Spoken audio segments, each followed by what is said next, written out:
Paste ही एखाद्या peanut size एवढी, चण्याच्या डाळी एवढीच आवश्यक आहे. योग्य ब्रश करण्याची पद्धत कशी, म्हणजे ब्रश कसा करावा? फक्त 2 मिनिटापेक्षा जास्त ब्रश करूही नये. आपण जोशात मोरी घासल्यासारखं, बाथरूम घासल्यासारखं घासायचं नसतं. हिरड्यांचं आरोग्य जर चांगलं नसेल तर स्ट्रोक बसण्याचे केसेस वाढलेले आहेत. ब्रश वरती कधी पेस्ट नाही दिसता कामा. आता आम्हाला खरंच कळत नाही हसावं की रडावं यांच्यावरती. तुमची पकड ब्रशवरची ही अशी मुठीची नकोय, कारण ते जे चमकदार पार्टिकल असतात ते शेवटी मायक्रोप्लास्टिक्स असतात.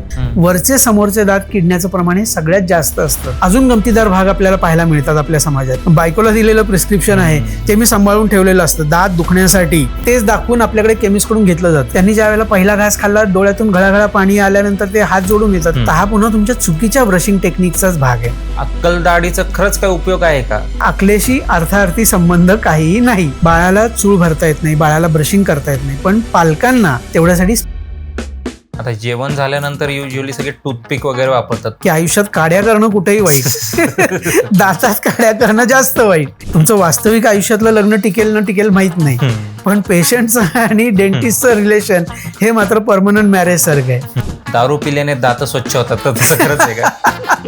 टूथब्रश कसा निवडावा? बेबी ब्रश असेल तर फार उत्तम. अर्धवट झोपेमध्ये आपण उठून बाथरूम मध्ये गेल्यानंतर एका टोकापासून दुसऱ्या टोकापर्यंत पेस्ट ओढतो, कारण काल रात्री टीव्हीवरती जाहिरातीत मी पाहिलंय की त्या मॉडेलने मस्तपैकी शेवटपर्यंत पेस्ट घेतलेली आहे. कपल्सनी जोडप्यांनी किस करताना एकमेकांचा सलाइवा एकमेकांच्या तोंडात गेल्याने तर त्यांचे डेंटल प्रॉब्लेम्स ट्रान्सफर होतात का?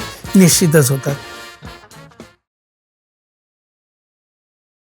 नमस्कार, आदित्य टॉक्स या युट्यूब चॅनलवर आपलं पुन्हा एकदा स्वागत आहे. तर आज आपण डेंटिस्ट रिलेटेड म्हणजे दातां रिलेटेड काही टॉपिक्स कव्हर करणार आहोत. ब्रश कोणता निवडावा, पेस्ट कोणती निवडावी, दात पिवळे पडलेत तर ते दाताचा पिवळेपणा कसा घालवावा. खूप जण घरीच प्रयोग करतात, मीठ लावतात, चारकोल लावतात, पण त्यांनी खरंच फरक पडतो का? आता जे मार्केटमध्ये टूथपेस्ट आलेत, चारकोल, सेन्सोडाईन, ते खरंच तेवढे काम करतात का? अक्कलदाढ येणे हे सगळ्यांना माहिती आहे, पण ते अक्कलदाढ खरंच ठेवावी का काढावी? एखादा दात आपल्याला दुखायला लागला तर आपण घरच्या घरी पेन किलर खातो, तर त्याचे काय दुष्परिणाम आहेत ते पण या पॉडकास्ट मध्ये आपण कव्हर करणार आहोत. तर चला स्वागत करूया देवदत्त कांबळे सरांचं.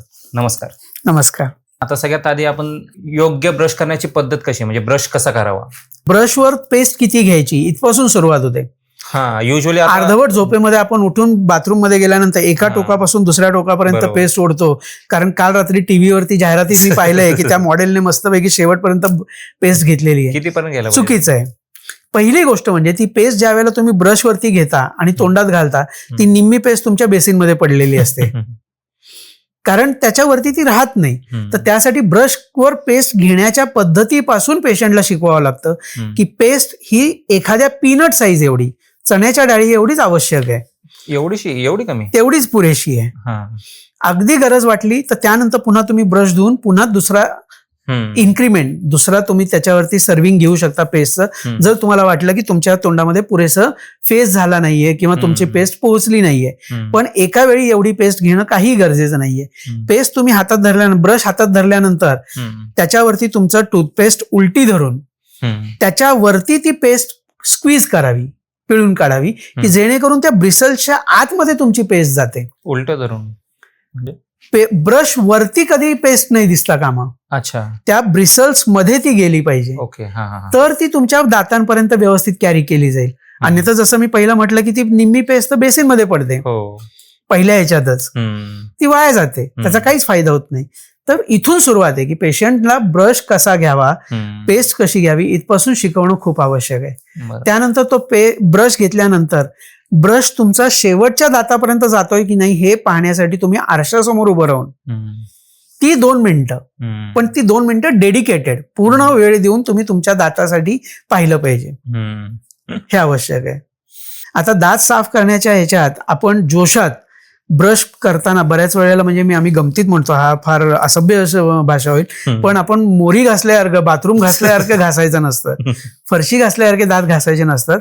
अतिशय जेंटली. दात हा सुद्धा आपल्या शरीराचा एक नाजूक अवयव आहे. त्याच्या बाजूला असलेल्या हिरड्या हा अत्यंत नाजूक अवयव आहे. तर त्यासाठी तुमचं ब्रशिंग सुद्धा अत्यंत नाजूक पण व्यवस्थित होणं आवश्यक आहे. आता बऱ्याच लोकांना असं समज असतो, गैरसमज, की माझ्या जोरजोरात घासल्याशिवाय माझे दात स्वच्छ होणार नाहीत. तर नाही, तर ब्रश घासणं, दात घासणं नाहीये, तर दात स्वच्छ करणं महत्वाचं आहे. ब्रश करताना केवळ 2 मिनिटं पुरेशी आहेत.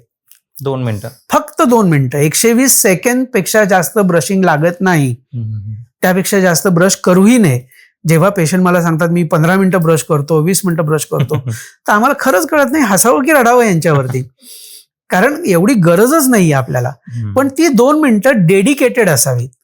ती 2 मिनिटं तुम्ही संपूर्णपणे कॉन्सन्ट्रेट करून आरशासमोर उभं राहून आपला ब्रश शेवटपर्यंत पोहोचतोय की नाही, तो ब्रश शेवटपर्यंत गालाच्या बाजूने, ज्या बाजूने आपण दाढा वरचा भाग ज्या बाजूने आपण अन्न खातो तर तो भाग साफ होतोय का, वरच्या आणि खालच्या दोन्ही दाढांचा, आणि आतली बाजू जी जिभेची बाजू आहे तर ती जिभेची बाजू साफ होते की नाही, हे व्यवस्थित पाहणं आणि त्यानुसार ब्रश फिरवणं हे फार आवश्यक आहे. दुसरी गोष्ट काय होतं की बऱ्याच पेशंट्सना एखाद्या दातामध्ये कॅव्हिटी असल्यामुळे किंवा दात एखादा गमावल्यामुळे एकाच बाजूने जेवण्याची सवय लागलेली असते आणि पेशंटच्या नकळत, पेशंटला कळतही नाही की आपण एकाच बाजूने खातो गेले कित्येक महिने, कित्येक वर्ष, दुसरी बाजू वापरली जात नाहीये. तर ब्रश करताना सुद्धा अनवधानाने, केवळ सवयीमुळे तीच बाजू फक्त साफ होते आणि दुसरी बाजू साफ होत नाही. त्यातनं आता 2-3 क्वेश्चन आलेत. सगळ्यात पहिलं तर टूथब्रश कसा निवडावा? ब्रश कसा निवडावा, तर ब्रशचं हँडल हे तुम्हाला व्यवस्थित पकडता येण्यासारखं हवं. दुसरी गोष्ट हेड, जसं मगाशी आपण बोललो की ते स्मॉल असावं, ब्रिसल्स अल्ट्रासॉफ्ट असावेत की जेणेकरून तुमच्या दातांना नुकसान होणार हेड नाही. स्मॉल असावं. Okay. त्याचं जेवढं हेड मोठं असेल तेवढा तो ब्रश तुमच्या शेवटच्या कोपऱ्यापर्यंत पोहोचणं, शेवटच्या दाढेची मागची बाजू साफ व्हायला अडचण देतो. तुम्ही जर पाहिलं, आपल्या लोकांना ब्रश करण्याची सवयच माहिती नसते. आपण ब्रश करताना सुद्धा मग जर जबडा मोठा आ करून आपण ब्रश फिरवायचा प्रयत्न केला तर तो शेवटी पोहोचू शकत नाही, कारण आपले जबड्याचे स्नायू अशा प्रकारे बनलेत की तुम्ही जबडा उघडलात की ते गालाच्या जवळ येतात, गालाचे सगळे स्नायू दाताच्या जवळ येतात आणि मग तुमचा ब्रश त्या खाचेमध्ये जाऊ शकत नाही. तर त्यासाठी जबडा बंद करून तुमचा ब्रश त्या ठिकाणी शेवटपर्यंत जायला हवा. हे तुम्ही प्रयोग करून पहा, तुम्हालाही लक्षात येईल की जबडा बंद करून जेव्हा तुमचा ब्रश तुम्ही शेवटी नेता तो शेवटपर्यंत व्यवस्थित जात असतो, ना की जबडा उघडा ठेवून. आणि त्यासाठी तुम्ही आरशासमोर उभं राहून जेव्हा करता त्यावेळेला तुम्हाला ह्या सगळ्या गोष्टी, हे सगळे टेक्निक्स तुम्हालाच लक्षात येतात. आणि जसं पुन्हा सांगितलं की ब्रशिंग करताना कधीही प्रेशर द्यायचं नाही. तर त्यासाठी तुमची पकड ब्रशवरची ही अशी मुठीची नकोय, तर जेंटल, जसं पेंटर एखादा ब्रश धरतो, पेंटिंग ब्रश, तशा प्रकारे केवळ 3 बोटांमध्ये तुमचा ब्रश धरून तुम्ही फक्त मनगटाने तो आयदर वर खाली किंवा सर्क्युलर मोशन मध्ये, घड्याळाचे काटे जसे फिरतात तसं क्लॉकवाईज अँटी क्लॉकवाईज त्याच्या मुवमेंट कराव्यात. त्यामुळे गोल गोल, त्यामुळे दातावरचं जे सगळं कीटन आहे, आणि म्हणून तर आजकाल जे मेकॅनिकल ब्रशेस आलेले आहेत की ते सुद्धा फक्त रोटेशन किंवा व्हायब्रेशन या 2 टेक्निकवरच चालतात. ते आहेत का चांगले, म्हणजे इलेक्ट्रिक टूथब्रश ते तुम्ही काय सजेस्ट कराल, चांगले आहेत ते का? निश्चित चांगले आहेत, त्याच्यात काही वाद नाहीये. परंतु पुन्हा जसं मी म्हटलं की ती एक मार्केटिंग स्ट्रॅटेजी आहे. आणि आज आपल्या भारतीय समाजात जर पाहिलं तर कॉस्ट इफेक्टिव्हनेस हा मोठा प्रश्न आहे. बरोबर. म्हणजे कुटुंबामध्ये आपण की दातासाठी खर्च किती करायचा, कारण जर आज मी सांगितलं की जसं तुमच्याकडे आज लेडीजच्या पर्समध्ये 2 प्रकारचे लिपस्टिक असतील, फेसला लावायचे, चेहऱ्याला लावायचे वेगवेगळे काही पावडर किंवा काही असतील, पण आपण 2 ब्रश जर ठेवा म्हटलं प्रत्येक पेशंटला, म्हणजे एका घरात जर सामान्यतः 4 लोक असतील तर 8 ब्रश ठेवा म्हटलं तर पेशंट म्हणतात अरे बापरे हे काय. पण हे सत्य आहे की तुम्हाला 2 ब्रश तरी किमान हवेत की जेणेकरून तुमचा एक रेग्युलर ब्रश कसा होतोय ब्रशिंग करण्यासाठी, आणि एक छोटा ब्रश, बेबी ब्रश ज्याला आपण म्हणतो, की जो शेवटपर्यंत व्यवस्थित कानाकोपऱ्यात जाईल. दातांच्या कुठल्या फटी असतील, जिथे दात वेडेवाकडे असतील, कारण प्रत्येकाच्या तोंडामध्ये एखाद्याना तरी एखाद्या दातामध्ये कुठेतरी अशी खाच असते की जी पॅथॉलॉजी नाहीये, जो आजार नाहीये, जिथे कीड नाहीये, पण तो दात वेडावाकडा असल्यामुळे तिथे अन्नकण अडकत असतं आणि तिथलं क्लिनिंग होण्यासाठी हे बारीक ब्रशेस स्पेसिफिक कामाला येतात. तर तसे आपण ठेवले पाहिजेत, पण त्या सवयी लावणं फार अवघड आहे. तर त्यामुळे किमान छोट्या हेडचा ब्रश, सॉफ्ट ब्रश असावा. बेबी ब्रश असेल तर फार उत्तम. खरंच बेबी ब्रश पण चालेल. तो बेबी ब्रशचे ब्रिसल्स खूप छान असतात, कारण आपण प्रत्येक पेशंटला हा सल्ला देतो, दर 3 महिन्याने तुमचा ब्रश तुम्हाला चांगला दिसो वा ना दिसो, तुम्ही तो डिस्कार्ड केला पाहिजे, बदलला पाहिजे दर 3 महिन्याने. कारण तुम्ही जरी अल्ट्रासॉफ्ट ब्रश आणलात बाजारातून तरी सुद्धा तुमच्या लाळेमुळे, तुमच्या पेस्टमुळे त्याचं रूपांतर पुन्हा कडक ब्रशमध्ये होत असतं, त्याचे ब्रिसल्स हार्ड होत असतात. आणि त्यामुळे जरी तो चांगला दिसला, अगदी त्याचा फुलझाडू झाला नाही, त्याचा फ्लॉवर पॉट नाही झाला ब्रशचा, तरी तो बदलणं आवश्यक आहे. टूथपेस्ट सिलेक्ट करताना काय काय गोष्टी बघितल्या पाहिजे, कोणती टूथपेस्ट बेस्ट राहील? ब्रश आणि पेस्ट तुम्ही कुठल्याही ब्रँडची वापरा. कुठल्याही ब्रँडचं प्रमोशन करण्यासाठी, जाहिरात करण्यासाठी आपण इथे नाही आहोत. सगळ्या पेस्टचा फॉर्म्युला हा एकसारखा असतो. त्याच्यामध्ये महत्वाचे भाग असतात म्हणजे ॲब्रेसिव्ज, दात स्वच्छ करण्यासाठी वापरले जाणारे घटक. दुसरं असतं ह्युमॅक्टंट्स, म्हणजे दाताला जेव्हा आपण ब्रश करतो त्यावेळेला एक चांगला फील यावा, तो ब्रश व्यवस्थित व्हावा म्हणून निर्माण होणारा फेस जो असतो, तर त्यासाठी वापरले जाणारे काही विशिष्ट प्रकारचे डिटर्जंट्स असतात, ते त्या पेस्टमध्ये असतात ते. आणि तिसरा म्हणजे रंग आणि चव. तर आता ह्यातला कुठलाही भाग जो आहे, तर आज दुर्दैवानं आपल्या भारतीय मार्केटमध्ये कुठलीही असं नियमावली नाहीये किंवा कुठल्याही पेस्टच्या तुम्ही कुठलाही ब्रँड घ्या 10 ब्रँड किंवा 10 पेस्ट तुम्ही घेतल्यात तर त्याच्यावरती टोटल डेंटल ॲब्रेसिव्हिटी जी आहे, रिलेटिव्ह ॲब्रेसिव्हिटी ज्याला RDA म्हणतात, तर रिलेटिव्ह डेंटल ॲब्रेसिव्हिटी, दात किती प्रमाणात तुमचे घासले जाणार त्या पेस्टमुळे याचा एक निर्देशांक आहे जो 60 पासून, ॲव्हरेज 60 पासून, काही पेस्टमध्ये अगदी 30 पासून सुद्धा आहे, तो 150 पर्यंत असतो. तर तो 70च्या खाली हवा. पण हे मानांकन किंवा हे मार्किंग आज आपल्या कुठल्याही पेस्टवर नाहीये. त्यामुळे दुर्दैवानं हे निवडताना पेशंटला ते कळू शकत नाही. तर त्यामुळे जनरली मी सांगेन की ज्या पेस्ट आम्ही व्हाईटनिंग करतो अशा जाहिराती करून केलेल्या असतात त्यांची ॲब्रेसिव्हिटी जास्त असते, त्यामुळे दात जास्त झिजतात. हो, तर त्यामुळे ती पेस्ट फार कमी प्रमाणात आणि फक्त मोजक्या काळापुरतीच वापरायला हवी. अदरवाईज तुम्ही कुठलीही रेग्युलर पेस्ट, मग ती कुठल्याही XYZ कुठल्याही ब्रँडची वापरा, त्याच्याशी काहीही संबंध नाहीये, कारण जनरली हा सगळा फॉर्म्युला एकच असतो. मग तुम्हाला जी चव आवडेल, जो रंग आवडेल ते वापरा. आता रंगावरून एक महत्वाचा विषय येतो की बऱ्याचशा पेस्ट फ्रेशनेसच्या नावाखाली त्याच्यामध्ये काही चमकदार पार्टिकल्स असतात आणि पेशंटला ते आवडतात, कारण त्याच्यामध्ये फार उग्र त्याच्यामध्ये स्वादाचे काही एजंट्स असतात की जे पेशंटला जास्त चांगले वाटतात की ही फार चांगला फ्रेशनेस देते, याच्यात चमकदार काहीतरी आहे पेस्टमध्ये, जेल टाईपमध्ये ज्या पेस्ट येतात, नाव घेऊ नये ब्रँडचं म्हणून आपण इथे ते कॉन्ट्रोवर्सी निर्माण करणार नाही आहोत कुठल्याही ब्रँडचं नाव घेऊन, कारण ते जे चमकदार पार्टिकल असतात ते शेवटी मायक्रोप्लास्टिक्स असतात. आणि आज आपण जसं सगळेजण म्हणतो की प्लास्टिक हे शक्यतो टाळावं, म्हणजे अगदी प्लास्टिकच्या बाटलीतून पाणी पिणं सुद्धा टाळावं म्हणतो, तर तशाच प्रकारे हे मग मायक्रोप्लास्टिक असलेल्या पेस्ट शक्यतो टाळाव्यात. पण शेवटी हा व्यक्तिगत चॉईस आहे की कोणाला कुठल्या रंगाची चवीची पेस्ट आवडते. दात किडणे याबद्दल बोलूया. तर दात कशामुळे किडतात? दात किडतात म्हणजे काय होतं, तर सर्वप्रथम आपण हे पाहूया की दात म्हणजे काय. तर एक सर्वसामान्यपणे बोलायचं झालं तर दात हा फक्त तुमच्या मिनरल्सचा, कॅल्शियम, मॅग्नेशियम आणि इतर काही घटकांपासून बनलेला साधा दगड आहे असं म्हटलं तरी चालेल, किंवा साधा एक मिनरल्सचा ठोकळा आहे की ज्याच्यामध्ये आपल्या दातामध्ये जे मुख्यत्वे 2 भाग आहेत की जो तोंडामध्ये दिसणारा जो पांढरा भाग असतो ज्याला आपण क्राऊन म्हणतो, आणि हिरड्यांच्या खाली झाकला गेलेला हाडामध्ये असलेला मूळ, दाताचं मूळ जे आहे की ज्याच्याद्वारे तो दात आपल्या हिरड्यांमध्ये, जबड्यामध्ये धरून ठेवलेला आहे तो. तर हा मिनरल्सचा भाग असल्यामुळे त्याच्यावरती आपल्या तोंडामध्ये आपण जे काही खातो पितो, आपल्या लाळेचं जे काही घटक आहेत, रासायनिक घटक आहेत, प्रत्येकाची लाळ, आपण लाळ जरी म्हटलं तरी ती एकसारखी नसते, त्याच्यामध्ये प्रत्येकाच्या लाळेचे गुणधर्म थोड्याफार प्रमाणात बदलत असतात. तर त्यामुळे आपल्या खाण्यातल्या ऍसिडिक घटकांमुळे जे आपण साधं अगदी रोजच्या घरात आज आपण पाहिलं तर बऱ्याच जणांना सवय असते सकाळी उठल्यावरती गरम पाण्यात लिंबू पिळून घ्यायचंय. आजकाल बऱ्याच जणांना डाएट कॉन्शियस आणि वजनासाठी कॉन्शियस असल्यामुळे गरम पाण्यात लिंबू घेऊन सकाळी सकाळी प्यायचंय, किंवा बऱ्याच तरुणांना किंवा बऱ्याच जणांना सवयी आहेत की ज्या एरेटेड वॉटर्स, ज्याला आपण कोला म्हणतो, वेगवेगळ्या प्रकारचे, ते घेणं. ह्या सवयींमुळे दाताचं वरचं जे आवरण आहे त्याची झीज होते, त्याचं इरोजन होत असतं. तशाच प्रकारे आपल्या तोंडामध्ये जे काही सगळे जंतू किंवा बॅक्टेरिया आहेत, आता जंतू म्हटलं की फार घाबरायला होतं की अरे माझ्या तोंडात जंतू कुठून आले, पण हा मायक्रोफ्लोरा आम्ही म्हणतो, तोंडाचा मायक्रोफ्लोरा, जे आपल्या तोंडामध्ये काही मिलियन्स किंवा ट्रिलियन्स बॅक्टेरिया हे असतातच आणि असायला हवेत.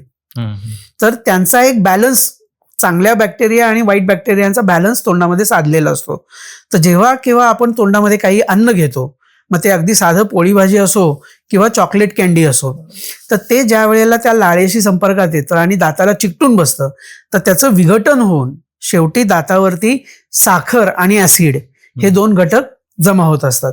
त्यापैकी साखर जी आहे ती ते बॅक्टेरिया त्यांच्या वाढीसाठी वापरतात.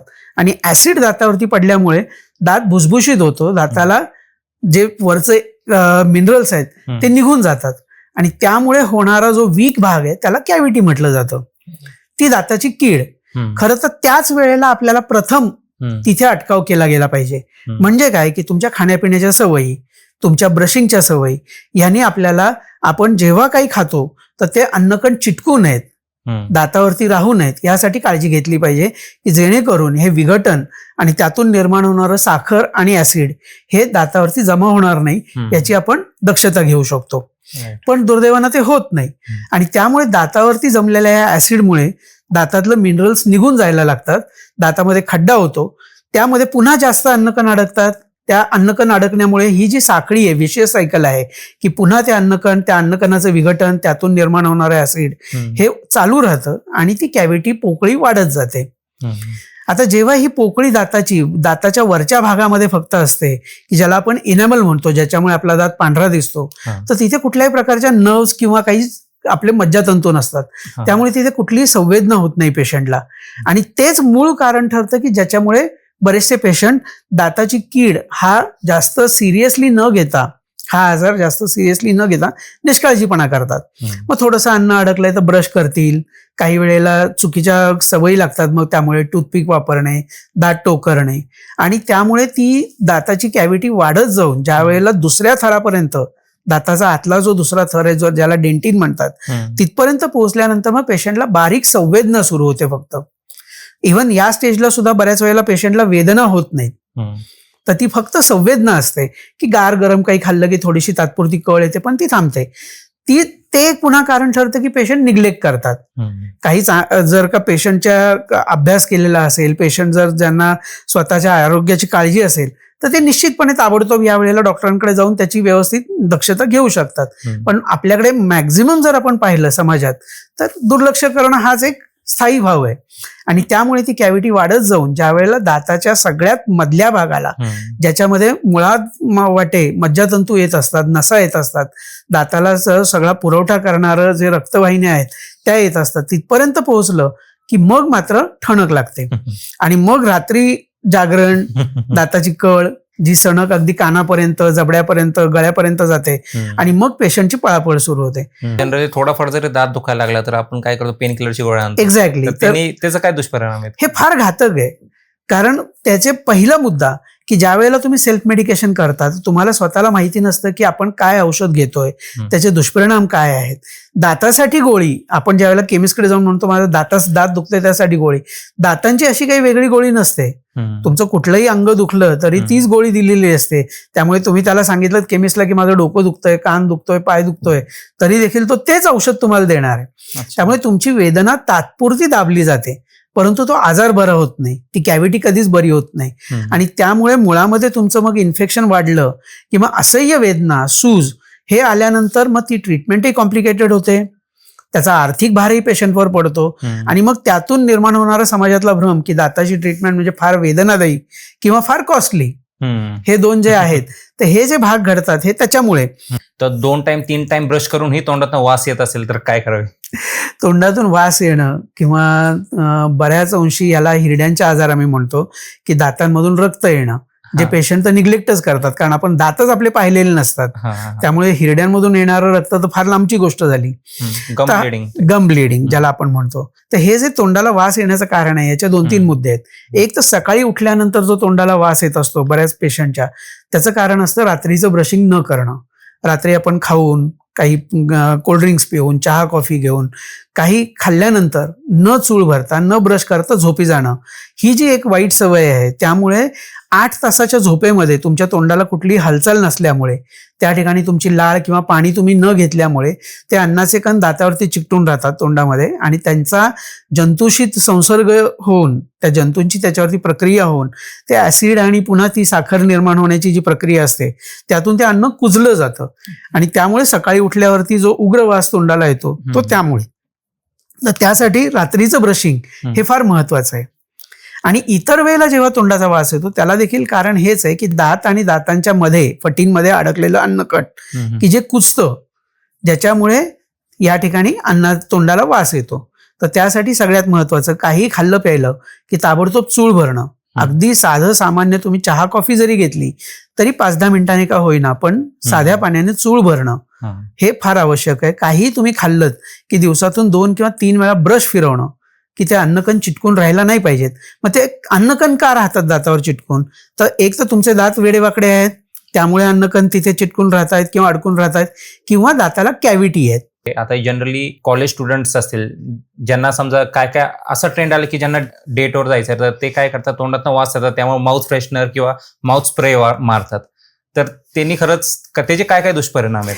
नाही, माउथवॉश हा निश्चित हितकारक आहे, चांगला आहे, स्प्रे जेणेकरून ते तोंडाला वास येऊ नये. तेही एक प्रकारचे माउथवॉशच आहेत की जे फक्त चूळ न भरता ते तोंडामध्ये स्प्रे केले जातात. काही केमिकल्स आहेत. सगळ्यात महत्वाचं म्हणजे तोंडाला वास का येतो, तर तुम्ही आधी खाल्लेलं अन्न जे आहे ते 3-4 तास तुमच्या तोंडामध्ये दातावरती अडकून पडलेलं आहे. तर त्यासाठी पेस्ट तुम्ही ब्रश करणं हा सगळ्यात पहिला महत्वाचा मुद्दा आहे.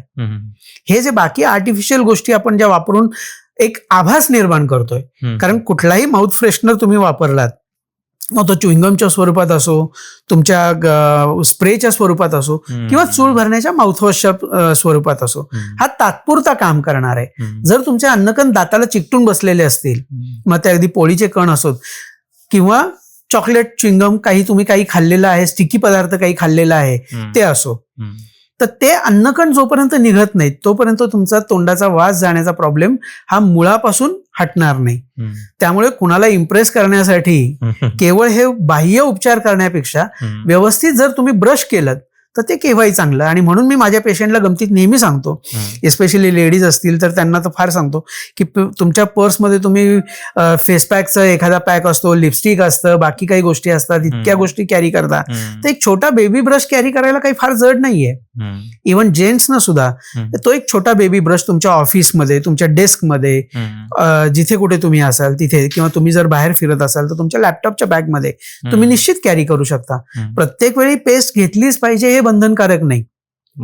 तुम्ही खाल्लत, अगदी तुम्ही रस्त्यावरती जाताना एखादा वडापाव खाल्लात, काही एखादं मंचिंग केलं, काहीतरी स्नॅक्स घेतलेत, मित्राबरोबर उभं राहून साधं चहा कॉफी काहीतरी घेतलेलं आहे किंवा कोल्ड्रिंक घेतलेलं आहे, तर त्यानंतर एक 10 मिनिटानंतर तुम्ही ब्रश फिरवणं, मेकॅनिकल ब्रशिंग, त्या ठिकाणी फिजिकली तो ब्रश फिरून ते अन्नकण निघाले की तुमचे हे पुढचे प्रॉब्लेम्स आपोआप कमी होतात. ही साखळी तुम्ही तोडली पाहिजे. तवा साफ करून घेणं, जेव्हाच्या तेव्हा जर तुम्ही ते अन्नकण काढलेत तर त्यामुळे तोंडाला येणारा वास, भावी लागणारी कीड, हे सगळे प्रकार तुमचे तिथे थांबू शकतात आणि तुमचे दात जास्त निरोगी, जास्त काळ निरोगी, चांगली साथ देऊ शकतात. तर आता दात पिवळे का पडतात त्याबद्दल बोलूया. म्हणजे दात पिवळे का पडतात आणि ते पिवळेपणा घालवायसाठी काय केलं पाहिजे? आता युजली सगळे आता घरी टेक्निक्स वापरतात, मीठ मसाला वगैरे वेगवेगळे टेक्निक्स वापरतात, ते खरं युजफुल आहे? नाही, हा प्रश्नही छान आहे की दातांचा पिवळेपणा, टूथब्रश पण आले जेणेकरून टीथ व्हाईटनिंग आपण म्हणू शकतो, तर ते केमिकल्स ते खरंच तेवढे काम करतात का? आता दातांचा रंग हा पहिला आपण घेऊया. दातांचा रंग, माझ्या दातांचा रंग, बरेच आपले भारतीय जे पेशंट आहेत ते म्हणतात की माझे दात पिवळे आहेत. तर तुम्ही जर पाहिलं जेनेटिकली, तर जर तुम्ही युरोपियन लोक पाहिलीत, कॉकेशियन लोक, तर त्यांचे दात ग्रे शेडमध्ये किंवा जास्त पिवळसर आहेत. आफ्रिकन लोक पाहिली तर त्यांचे दात जास्त ब्राईट आहेत, पांढरे आहेत. जर तुम्ही इंग्लिश चित्रपट पाहत असाल, फॅन असाल, तर तुम्हाला त्यातून लगेच लक्षात येईल की गोऱ्या व्यक्तीचे दात हे नेहमी पिवळे आहेत आणि जेवढी स्किन डार्क आहे तेवढे दात पांढरे आहेत. हा निसर्गाने केलेला एक बॅलन्स आहे, थंब रूल आहे नॅचरल, की जेवढे तुम्ही गोरे आहात तेवढे तुमचे दात पिवळे आहेत. त्याची शेड आपोआप, वर्ण दातांचा जो आहे तो पिवळा आहे. तर भारतीय आपण जे आहोत ते आपण गहुवर्ण हा मध्यम वर्णामध्ये येतो, ना धड आपण गोरे आहोत ना काळे आहोत. तर त्यामुळे आपली शेड जी आहे ती नेहमी पिवळसर शेडमध्येच आहे. दातांची शेड, दातांचा रंग जो आहे हा काय आहे यापेक्षा दात किती स्वच्छ आणि निरोगी आहेत हे महत्वाचं आहे.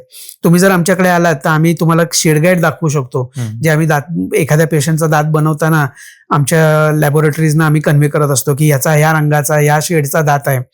तर त्या शेड गाईड मध्ये अगदी ब्राईट व्हाईट पासून ते अगदी डार्क येलो किंवा डार्क ग्रे पर्यंत सुद्धा नॉर्मल शेड असू शकते. ही प्रत्येकाची निसर्गाने जेनेटिकली सेट केलेली एक शेड असते. त्यामुळे दात पिवळे आहेत की पांढरे आहेत यापेक्षा ते स्वच्छ आहेत का, हा प्रश्न जास्त महत्वाचा आहे. आता काही जणांना पिवळ्या दातांनी निश्चित प्रॉब्लेम असतो की माझे दात फार पिवळे दिसतात आणि मला ब्राईटनिंग करायचंय.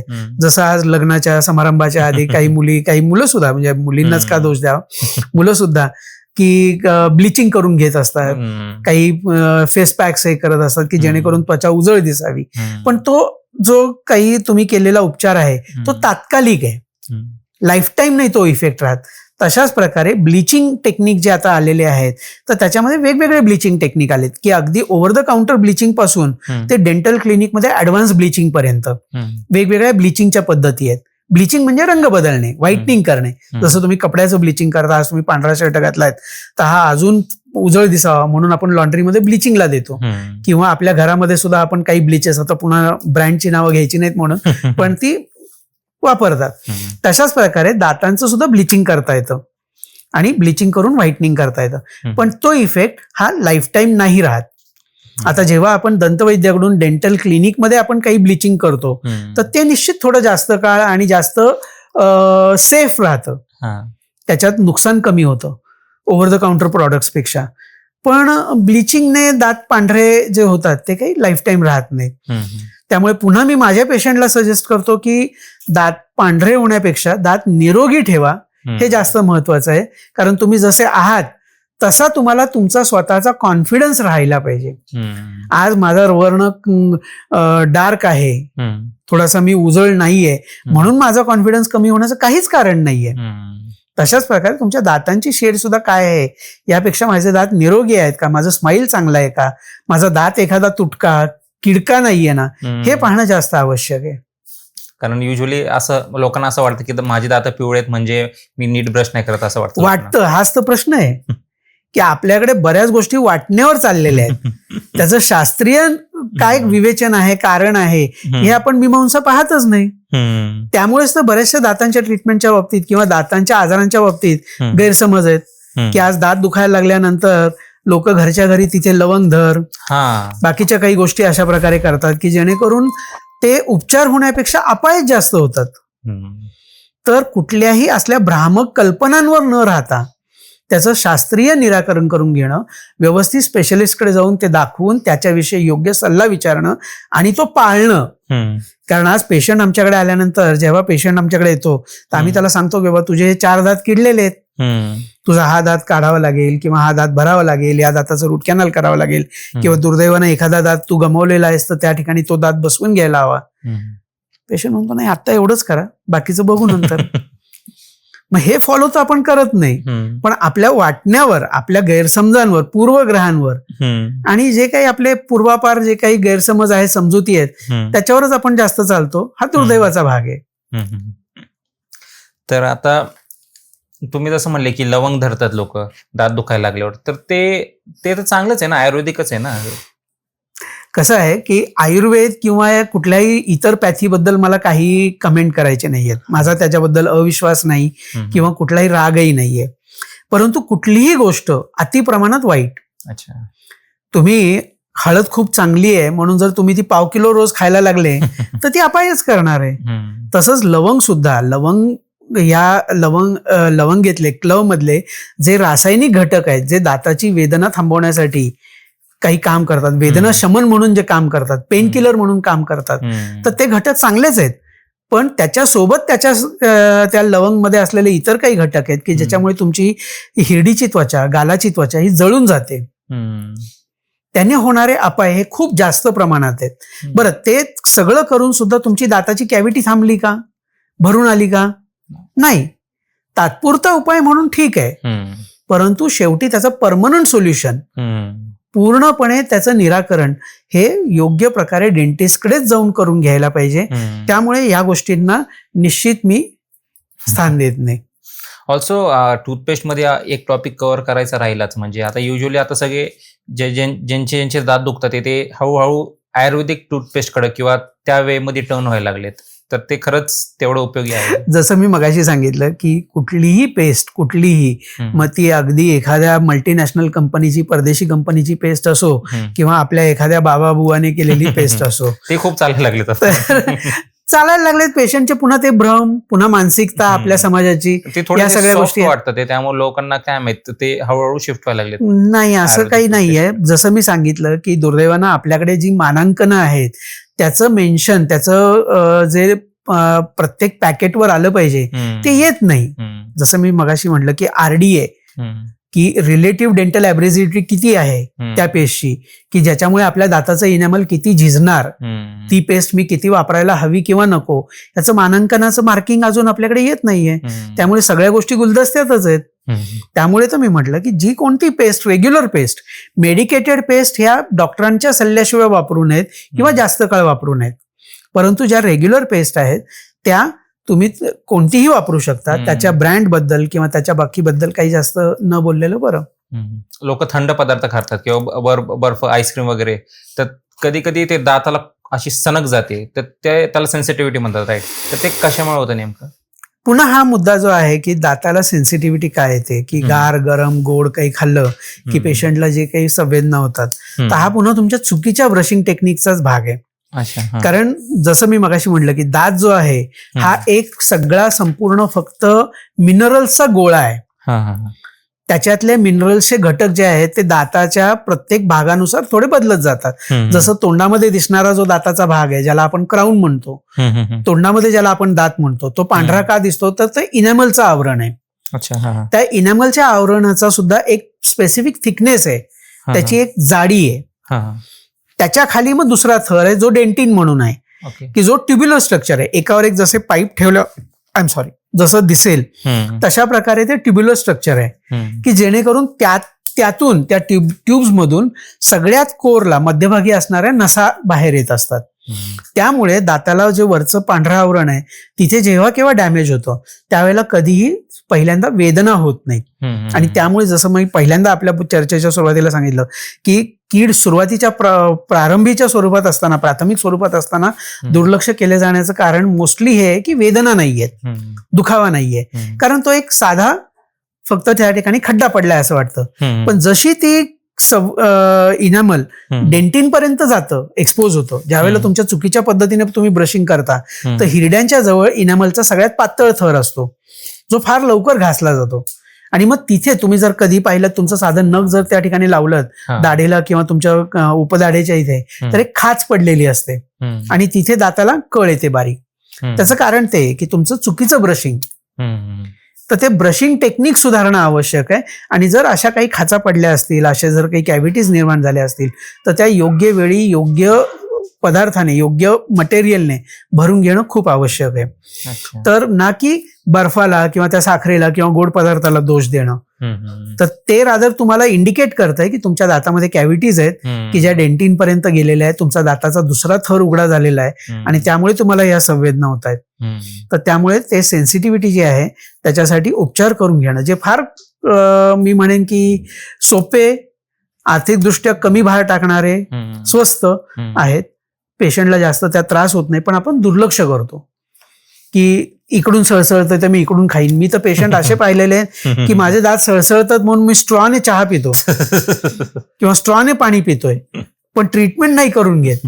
आणि जेव्हा मग रात्रीची झोप जाणे इतकी वेदना वाढते, मग ते डॉक्टरांकडे पळत येतात. तर हे चुकीचं आहे.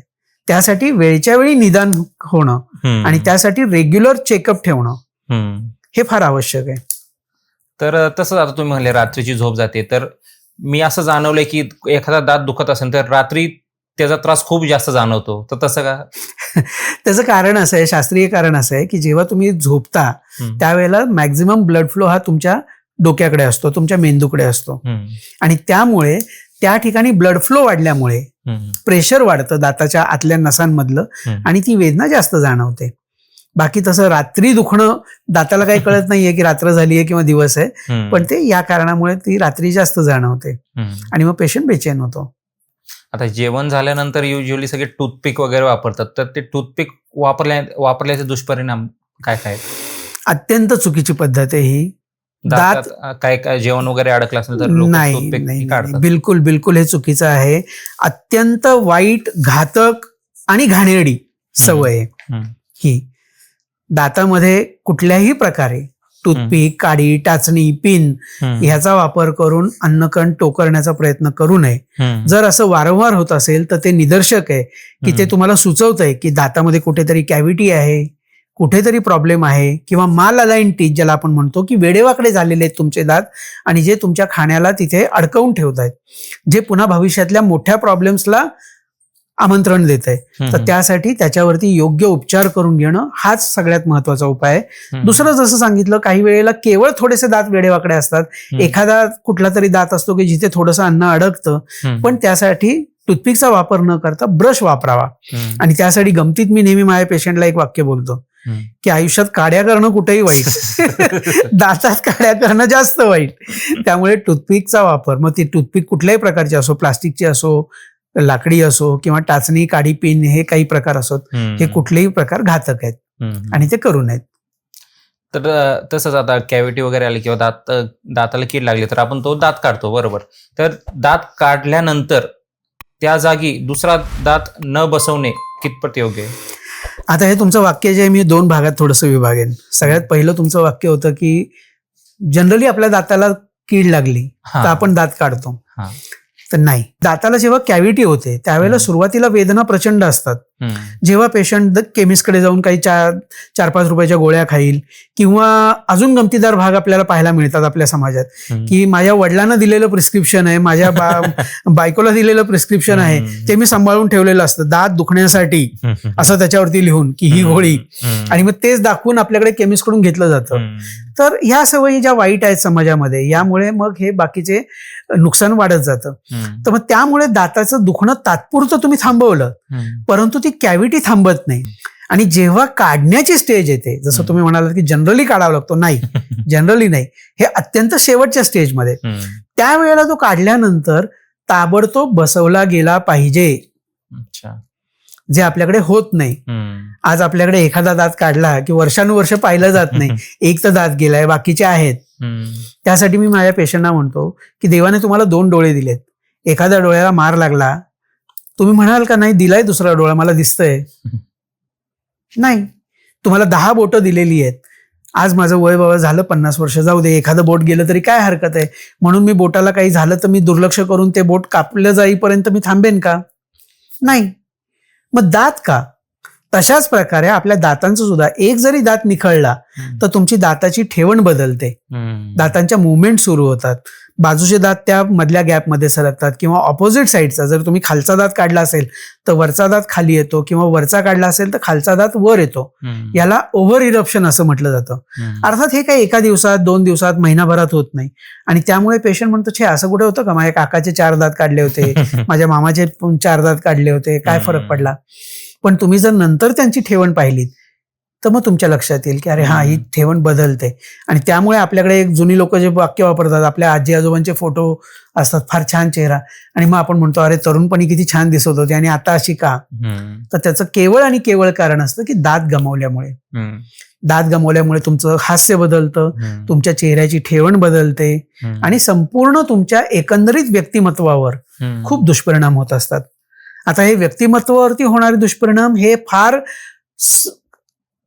एक अंडरकरंट ज्याला आपण म्हणतो की जे फार बारीक पद्धतीनं पाहिल्यानंतर ज्यावेळेला आम्ही पेशंटशी शांतपणे बसून याच्यावर वेळ देऊन बोलतो की आता तुमचा दात तुम्ही गमावलाय तर तुम्ही एकाच बाजूने खाताय, तुम्हाला शेंगदाणे खावेसे वाटले तर खाता येत आहेत का?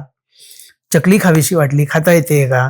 मग ती तुम्ही चघळून चॉकलेट सारखी लहान मुलासारखी खाताय, किंवा काही वेळेला तर वर्षानुवर्ष खाल्लेली नसते. आज माझ्याकडे असे पेशंट आहेत मी पाहिलेले आहेत की ज्यांचे गमावलेले दात बसवल्यानंतर कित्येक वर्ष त्या पेशंटनी काजू खाल्ले नव्हते, त्यांनी ज्या वेळेला पहिला घास खाल्ला डोळ्यातून घळाघळा पाणी आल्यानंतर ते हात जोडून येतात की डॉक्टर थँक्यू, मला आज जाणवतंय की दात किती महत्वाचे होते. पण हे गमावल्याशिवाय त्याची किंमत आपल्याकडे कळत नाही, त्यामुळे ते वेळ नाही आली पाहिजे. आपण कधीही दात गमावला नाही पाहिजे. So your tooth you should carry till your last breath. आणि त्यामुळे माझा जर का तुम्ही क्लिनिकमध्ये आलात तर लोगो जर तुम्ही पाहिला असेल, तर लोगो वाचला असेल, तर त्याच्यात पहिल्या दिवसापासून माझ्या क्लिनिकच्या मी एक ब्रीदवाक्य ठेवलेलं आहे, किंवा हा माझा मोटो आहे की every tooth in a socket is more valuable than a diamond in your pocket. तुमच्या तोंडातल्या दाताच्या खोबणीमध्ये असलेला दात हा तुमच्या खिशात असलेल्या लाखो रुपयांपेक्षा जास्त मौल्यवान आहे. कारण ते पैसे घेऊन तुम्ही ताजमध्ये जाऊन बसू शकाल, तुम्ही अगदी 5 स्टार हॉटेल्समध्ये जाल, पण तिथलं अन्न एन्जॉय नाही करू शकणार, कारण तुम्हाला खाता येणार नाहीये. तर आता रूट कॅनलवर येऊयात. तर रूट कॅनल केल्यावर पण दात दुखतो, तसं खरंच आहे का? रूट कॅनलची प्रोसिजर तुम्ही सांगू शकाल, नेमकं काय असतं रूट कॅनल? रूट कॅनल म्हणजे काय? तर रूट कॅनल आजकाल फार कॉमनली ऐकला जाणारा शब्द आहे. रूट कॅनल हा फार कॉमनली ऐकला जाणारा शब्द आहे, कारण आपण जसं म्हटलं की निग्लिजन्स, टाळाटाळ हे त्याचं एकमेव कारण आहे. की दाताला जेव्हा सुरुवातीच्या टप्प्यामध्ये कीड लागली आहे तेव्हा न जाणं, टाळणं, ते कारण ठरतं की ती कॅव्हिटी वाढण्यासाठी दाताच्या आतल्या कोर भागापर्यंत, मध्य भागापर्यंत, ती नसांपर्यंत जाऊन ती दाताला त्रास देणारी कीड ठरते. त्यावेळेला आपल्याला त्या नसांची ट्रीटमेंट जी करावी लागते दाताच्या, थोडक्यात दाताच्या मुळावाटे येणाऱ्या रक्तवाहिन्या आणि मज्जातंतूंचा जो पुंजका आहे, तो जो संग्रह आहे किंवा जो पल्प आहे, तो काढून टाकला जातो आणि दात निर्जीव करून तोंडामध्ये तुमच्या राखला जातो. त्या ट्रीटमेंटला रूट कॅनल ट्रीटमेंट म्हणतात. रूट कॅनल ट्रीटमेंट केल्याने तुमचा नैसर्गिक दात जो देवाने तुम्हाला दिलेला आहे तो तुमच्या तोंडामध्ये टिकवून ठेवला जातो. त्यानंतर तो सुरक्षित राहावा यासाठी त्याच्यावरती आवरण बसवून, कॅप बसवून, क्राऊन बसवून त्याला सुरक्षित ठेवलं जातं. आता रूट कॅनल केल्यानंतर दात दुखू शकतो का? नाही दुखला पाहिजे, पण ती जर ट्रीटमेंट योग्य केली असेल, आता दुर्दैवानं प्रत्येक डॉक्टर हा चांगलीच ट्रीटमेंट करण्यासाठी प्रयत्न करत असतो, परंतु त्यातून काही उणीव राहिलीच तर रिइन्फेक्शनमुळे तो दात दुखू शकतो. किंवा ट्रीटमेंट चांगली केलेली आहे पण बाजूचा दात किडला, त्याच्याकडे दुर्लक्ष केलं पुन्हा, किंवा हिरड्यांना काही संसर्ग झाला आणि हिरड्यांच्या इन्फेक्शनमुळे जर काही मुळाजवळ पुन्हा इन्फेक्शन झालं तर निश्चित दुखू शकतो. आणि त्यासाठीच आम्ही असं नेहमी एक गमतीत वाक्य वापरतो की dental treatment or a relation between a patient, dental patient and a dentist is a permanent marriage. तुमचं वास्तविक आयुष्यातलं लग्न टिकेल न टिकेल माहित नाही, पण पेशंटचं आणि डेंटिस्टचं रिलेशन हे मात्र परमनंट मॅरेज सारखं आहे. कारण तुम्हाला रेग्युलर फॉलोअप हा कायम आवश्यक आहे. एकदा रूट कॅनल केलं, एकदा कॅप बसवली म्हणजे झालं, आता मी पुढचा दात दुखल्याशिवाय जाणार नाही हेच हा भ्रम आहे. त्यासाठी किमान 6 महिन्यातून एकदा, किमान वर्षातून एकदा, जर तुमचे दात खरंच चांगले असतील तर किमान वर्षातून एकदा डेंटिस्टकडे जाऊन रेग्युलर चेकअप, क्लिनिंग करून घेणं, स्केलिंग करून घेणं हे खूप आवश्यक आहे. त्याने हे बाकीचे पुढचे प्रॉब्लेम्स मिटतात. त्यामुळे रूट कॅनल जर व्यवस्थित असेल तर तसा काही प्रॉब्लेम येत नाही, पण हे बाकीच्या काही कारणांमुळे तो निश्चित दुखू शकतो दात. तर आता अक्कलदाढीविषयी बोलूया. तुम्ही जसं म्हणले अक्कलदाढ काढावी लागते, तर अक्कलदाढीचा खरंच काय उपयोग आहे का? कारण की ती जनरली थोडं जर काही दुखलं की ती काढायचं जनरली सजेशन देतात. आपल्याला देवाने जे दात दिलेले आहेत ते सगळेच, प्रत्येक अवयव काही ना काही कामाचा आहे. त्यामुळे अक्कलदाढ काही कामाची आहे का? एक्झॅक्टली. त्याच्या पाठीमागे थोडंसं आपल्याला जर का आपण शास्त्र लक्षात घेतलं तर आपल्या लक्षात येईल की आपली जी इव्होल्युशन झालेली आहे, मानवी उत्क्रांती ज्याला आपण म्हणतो, जर तुम्ही पाहिलं तर ज्या वेळेला होमो इरेक्टस म्हणजे माणूस स्वतःच्या पायावर उभा राहून चालायला लागला आणि हाताने काम करायला लागला, त्यावेळेला जर का तुम्ही पाहिलं ती जी माकडासारखी दिसणारी माणसं होती त्यांचा डोक्याचा भाग हा लहान होता आणि जबडा मोठा होता, कारण त्यांना रॉ फूड, कच्चं अन्न जास्त खावं लागत होतं आणि त्यासाठी त्यांचे जबडे स्ट्रॉंग होते. कालांतराने माणसाने त्याच्या जसं उत्क्रांती होत गेली तसं अन्न शिजवण्याची प्रक्रिया शिकली, त्यामुळे त्याला रिफाईन फूड खाल्ल्यामुळे दातांची किंवा स्ट्रॉंग जबड्याची गरज कमी आहे, पण मेंदूची गरज वाढली. मेंदूचं काम जास्त करत असल्यामुळे आता ब्रेन केसची साईज वाढली आणि त्यामुळे जबड्याची साईज लहान झाल्यामुळे, जबड्याचा आकार लहान झाल्यामुळे बऱ्याच वेळेला अक्कलदाढ ही शेवटी जबड्यामध्ये अडकून बसते. दुसरी गोष्ट, त्याला अक्कलदाढ म्हणण्याचं कारण असं आहे की ती वय वर्ष 18 नंतर येते. प्रत्येक दात येण्याचा हा एक निसर्ग क्रम आहे.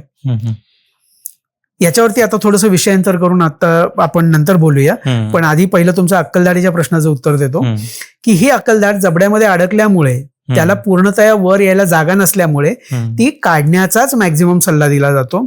कारण ती तिरकी झालेली अक्कलदाढ ही अन्नकण तिथे जास्त अडकून बसायला कारण ठरते की ज्याच्यामुळे पुढचा दात जो आवश्यक आहे तो किडण्याचं प्रमाण वाढतं. आणि म्हणून ते होऊ नये यासाठी ती अक्कलदाढ काढून टाकणं श्रेयस्कर असतं. ती काढल्याने काही नुकसान काही होत नाही पेशंटच्या कुठल्याही इतर अंगावरती, त्याच्या कुठल्याही खाण्यापिण्याच्या क्षमतेवरती किंवा इतर कुठल्याही क्षमतेवरती कसलाही दुष्परिणाम होत नाही. आणि त्याचा सल्ला हे निदान करून चेकअप केल्यानंतर डॉक्टर तज्ज्ञ तुम्हाला योग्य प्रकारे देऊ शकतात. कित्येक वेळेला म्हणजे 10% केसेसमध्ये अक्कलदाढ टिकवून सुद्धा ठेवली जाते. जिथे शक्य आहे, जिथे आवश्यक आहे किंवा जिथे ती टिकवण्याजोगी आहे त्या ठिकाणी टिकवण्याचा सुद्धा सल्ला दिला जातो. असं काही नाही की ती काढायलाच फक्त सांगितली जाते, पण निश्चित 90% केसेसमध्ये ती काढून टाकणंच सांगितलं जातं आणि त्यात नुकसान काही नाही. आता जो महत्वाचा मुद्दा मी म्हटलं, थोडंसं विषयांतर करून आपण बोलूया या विषयावरती, की दातांची ही जी येण्याची प्रक्रिया आहे, ही अक्कलदाढ का म्हणतो आपण, तर ती वय वर्ष 18 नंतर येते, जनरली मॅच्युरिटी नंतर. त्यामुळे त्याला मराठीत अक्कलदाढ, इंग्लिशमध्ये विजडम मोलर, म्हणजे तिकडे सुद्धा काही वेगळं म्हणतात असं नाहीये पश्चिम देशांमध्ये. त्याचं कारण असं आहे की ही 18 नंतर येते म्हणून त्याचा तसं एक नाव पडलेलं आहे. त्याचा अकलेशी अर्थार्थी संबंध काहीही नाही, केवळ ती मॅच्युरिटी नंतर येते म्हणून ती विजडम मोलर म्हटली जाते. त्यामुळे त्याचा तसा काही दुष्परिणाम होत नाही. दुसरी गोष्ट, ही दात येण्याची जी संपूर्ण प्रक्रिया आहे ही आपण बाळ लहान असल्यापासून पाहायला हवी. म्हणजे आपण मगाशी बोलताना काही मुद्दे आपण घेतले की ब्रशिंग कसं करावं किंवा काही, पण त्याच्यामध्ये 1-2 मुद्दे थोडेसे मी आता भर घालतो. की पहिलं ब्रशिंग कधी चालू करावं? पहिलं ब्रशिंग बाळ आपल्या घरात एखादं नवजात अर्भक आलं की आता वडिलांचं समजा एखादं रूट कॅनल झालेलं आहे, त्यांनी वेदना सहन केलेली आहे किंवा अक्कलदाढ काढून झालेली आहे, तर त्याला कळलंय की बाबा किती वेदनादायी आहे, आता मी माझ्या बाळाची निगा राखणार, तर पहिलं ब्रशिंग कधी करावं हा एक स्वाभाविक प्रश्न येतो. तर दात येण्याची प्रक्रिया जी आहे ती जर आपण पाहिली तर माणसाला निसर्गाने 2 सेट दिलेले आहेत दातांचे, एक दुधाचे दात आणि पक्के दात.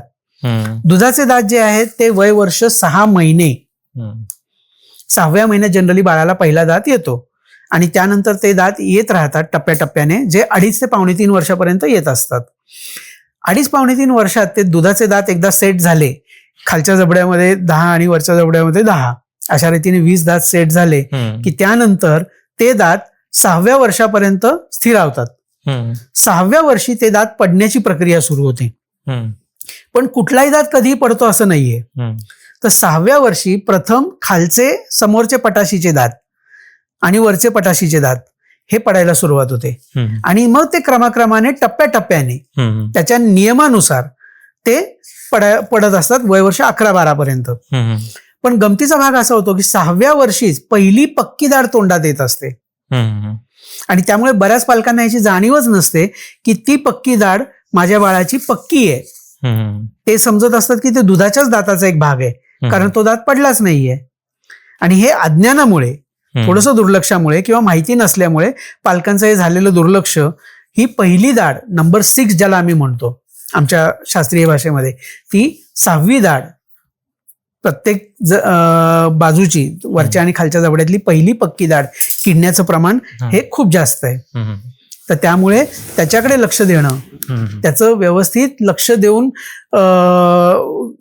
दातांची येण्याची प्रक्रिया ठीक आहे का, चालू आहे का हे पाहणं हे आवश्यक आहे. आणि त्यासाठी बाळाचं प्रत्येक टप्प्यावरती चेकअप हे खूप आवश्यक आहे. आणि त्यासाठी पुन्हा जसं मी सांगतोय की दर 6 महिन्यांनी चेकअप करणं, हे बाळाच्या येणाऱ्या दातांचे व्यवस्थित येत आहेत की नाही, त्यांच्यात काही बाधा तर नाहीये ना, अडचण नाहीये ना, हे सगळं आपण थांबवू शकतो. आणि त्यासाठी ते निरोगी राहण्यासाठी बाळाचा जेव्हा पहिला दात येतो 6व्या महिन्यात, त्याच वेळेला पहिलं ब्रशिंग सुरू झालं पाहिजे. आता हे ब्रशिंग कसं करायचं, बरेचसे पालक येऊन जाऊन विचारतील की अरे बाळाचा आत्ता दात आलाय आणि ब्रशिंग कसं चालू करायचं, कारण बाळाला चूळ भरता येत नाहीये, बाळाला बाकी काही माहित नाहीये. अगदी बरोबर आहे, बाळाला चूळ भरता येत नाही, बाळाला ब्रशिंग करता येत नाही, पण पालकांना तेवढ्यासाठी स्पेसिफिक बोटाला लावण्याचे ब्रशेस येतात. किंवा इव्हन आपले जुने जर का पाहिली लोक, जरी ते ब्रश वापरत नव्हते तरी सुद्धा सुती कपडा बोटाला गुंडाळून थोडंसं कोमट पाण्यामध्ये बुडवून ते पुसून घ्यायचे तोंड, का तर बाळाच्या तोंडाला वास येऊ नये. जे फक्त दुग्धपान करतंय, फक्त दूध पितंय बाळ, अन्न खात नाहीये, पण तरी सुद्धा त्याची निगा राखत होते. आपण फक्त गमतीत बोलतो की अरे आपल्या पूर्वजांचं हे असं होतं, तेव्हा हे नव्हतं किंवा ते असं होतं, पण त्यांच्याकडे सुद्धा ते शास्त्रीय दृष्टी होती, त्याच्यासाठी ते सुद्धा त्यांच्या प्रचलित पद्धतीनुसार उपचार करत होते. पण आपण ते पाहत नाही आणि आपण केवळ म्हणतो तेव्हा कुठे ब्रश होते, त्यावेळेला तर दातून वापरायचे, लिंबाची काडी वापरायचे. अगदी बरोबर आहे, पण लिंबाची काडी कशी वापरायचे? लिंबाची काडी वापरण्याची पद्धत जर का मी तुम्हाला प्रश्न विचारला तर तुम्ही सांगू शकाल का? पहिली गोष्ट म्हणजे सकाळी मस्तपैकी पारावर बसून एक फ्रेश लिंबाची काडी तोडून आणून चावून चावून त्यातला रस, म्हणजे त्याचे लिंबाचे अँटीसेप्टिक आणि अँटीबायोटिक गुणधर्म पहिले तोंडामध्ये, जे आपल्या आज पेस्टमध्ये आपल्याला दिलेले आहेत. त्यानंतर त्या काडीचा पुढे एक बोरू सारखा, ब्रश सारखा त्याचं चावून चावून चावून गोळा करायचे आणि मग तो असं प्रत्येक दातामध्ये घासायचे, दातामध्ये अडकलेलं अन्नकण निघावं यासाठी. म्हणजे अल्टिमेटली त्यावेळेच्या उपलब्ध साधनांमध्ये ते ब्रशच करून वापरत होते. पण आज आपल्याकडे काही सुलभ आणि सेफ पद्धती आहेत. आता त्या लिंबाच्या काडीचा दुष्परिणाम असा आहे की त्यातली एखादी काडी जर तुमच्या हिरडीमध्ये अडकली तर ती इन्फेक्शन करू शकते. प्रत्येक वेळेला तुम्हाला लिंबाची काडी मिळेल असं नाही, आणि म्हणून आज ह्या उपचार पद्धती आलेल्या आहेत. त्यामुळे केवळ माझे पूर्वज असे होते आणि आता हे काय म्हणून ना त्याला आपण जास्त गोंजारात बसावं किंवा कवटाळून धरावं किंवा त्याला क्रिटिसाइज करावं. प्रत्येक कृतीतला शास्त्रीय अर्थ समजून घेणं आणि त्याचा अर्थ समजून त्यानुसार आपण योग्य उपचार करणं, आपल्या आयुष्यातले काही बदल घडवणं हे खूप आवश्यक आहे. थोडं आता किड्स डेंटल केअर विषयी बोलूया. म्हणजे लहान बाळांची कशी काळजी घेतली पाहिजे डेंटलच्या बाबतीत? जसं आता मी सुरुवात केली तेच की तोच एक विषय राहत होता आपला बोलण्याचा की लहान बाळांचं म्हणजे मुलांच्या दातांची कशी निगा राखावी, हा एक फार मोठा प्रश्न आहे. कारण आपल्या पालकांना, आपल्याकडच्या मॅक्झिमम समाजातल्या लोकांमध्ये हा गैरसमज आहे की दुधाचे दात तर आहेत, पडणार तर आहेत, मग कशाला पाहायला पाहिजे, आणि त्यामुळे त्या दातांकडे दुर्लक्ष केलं जातं. पण आज मी माझ्या गेल्या 30 वर्षाच्या प्रॅक्टिसमध्ये अशी असंख्य बाळं पाहिलेली आहेत, निरागस बाळं की ज्यांचा काही दोष नाहीये, केवळ आई वडिलांच्या निष्काळजीपणामुळे, दुर्लक्षामुळे त्यांचे दात किडलेले आहेत, प्रचंड सुजलेले आहेत, तोंडामध्ये पू झालेला आहे आणि त्या बाळाला हॉस्पिटलाइज करण्याची वेळ येणे इतकं इन्फेक्शन झालेलं आहे. तर केवळ निष्काळजीपणा हा पालकांचा निष्काळजीपणा. प्रत्येक आलेला पालक माझ्याकडे एक तक्रार पहिली करतो, किती वेळा या बाळाला सांगितलं चॉकलेट खातोय, खूप चॉकलेट खातोय. चॉकलेट खाणार, लहान बाळ आहे, चॉकलेट खाऊ द्या ना. मी कधीही माझ्या कुठल्याही पेशंटला सांगत नाही की तुम्ही चॉकलेट खाऊ नका, तुम्ही गोळ्या खाऊ नका, पण त्याच्याबरोबर येणारी योग्य निगा राखता का? तुम्ही जर तुमच्या बाळाला चॉकलेट खायला दिलंय तर तुम्ही त्यानंतर त्याला कोमट पाण्याने चूळ भरण्याची सवय लावली का? त्यानंतर त्याचं ब्रशिंग तुम्ही केलं का? तर ह्या गोष्टी पाहणं फार आवश्यक आहे पालकांनी. आणि त्यासाठी लहान मुलांच्या दाताच्या आरोग्याच्या बाबतीत पालकांचं प्रबोधन होणं हे फार आवश्यक आहे. पुन्हा त्यात जसं सांगितलं की बाळाचा पहिला दात आल्यानंतर वय वर्ष 6 महिन्याच्या बाळाला पहिला दात येतो. काही बाळांना थोडं मागे पुढे, काही बाळांना 11व्या महिन्यापर्यंत पहिला दात येतो. तर तेव्हापासून ब्रशिंग करणं, तोंडाची निगा राखणं हे खूप आवश्यक आहे.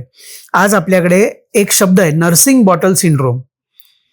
लहान मुलांचे जर पाहिलं तर 6व्या-7व्या वर्षातच त्यांचे दात, संपूर्ण समोरचे 6 दात किडलेले असतात, पूर्णतया त्याचे काळे अगदी तुकडे तुकडे होऊन गेलेले असतात आणि फक्त आतमध्ये मुळाचे तुकडे, रूट स्टम्प्स राहिलेले असतात. त्याचं कारण हे की दुर्लक्ष.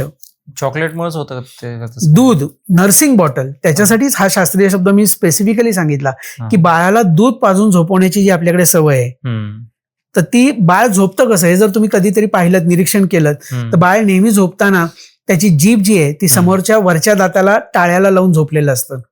आणि ज्यावेळेला आपण बाळाला दूध पाजून झोपवतो त्यावेळेला ते दुधाचे कण त्या जिभेवरती, त्या दाताच्या मागे राहिल्यामुळे वरचे समोरचे दात किडण्याचं प्रमाण हे सगळ्यात जास्त असतं. आणि त्यामुळेच बाळ झोपताना जर त्याला तुम्ही दूध पाजलं, जरूर पाजा, चांगली गोष्ट आहे, बाळाला भूक लागलेली असते किंवा बाळाची गरज आहे म्हणून, पण त्यानंतर ते दात स्वच्छ करण्याची सुद्धा काळजी घेतली पाहिजे. मग ते सुती कपड्याने असो किंवा फिंगर ब्रशने असो, ती काळजी घेतली गेली पाहिजे. किंवा बाळाला पाणी पाजणं त्यानंतर, जसं मी मगाशी पण म्हटलं की इव्हन ऍडल्टमध्ये तुम्ही काही खाल्लं प्यायलं की चूळ भरणं आवश्यक आहे. तसंच बाळाला देखील, बाळ चूळ भरू शकत नाही तर बाळाला मग पाणी पाजणं नंतर 2 चमचे, आणि ओल्या कपड्याने बाळाचं तोंड पुसून घेणे या गोष्टी आवश्यक आहेत, की त्यामुळे बाळाला हे दात किडण्याचं प्रमाण जे आहे ते कमीत कमी होईल. हे आवश्यक आहे. बोलताना टंग थ्रस्टिंग आम्ही म्हणतो, जीभ दाताला लावणं, हा एक मोठा दातातलं व्यंग निर्माण होण्यासाठीचं कारण आहे. तर त्या गोष्टी नाही आहेत ना बोलताना. तसं काही आहे का? माझ्याकडे आता गेल्या महिन्यातच एक केस आली होती. वडिलांची ट्रीटमेंट चालू आहे, वडिलांच्या बरोबर मुलगी आली.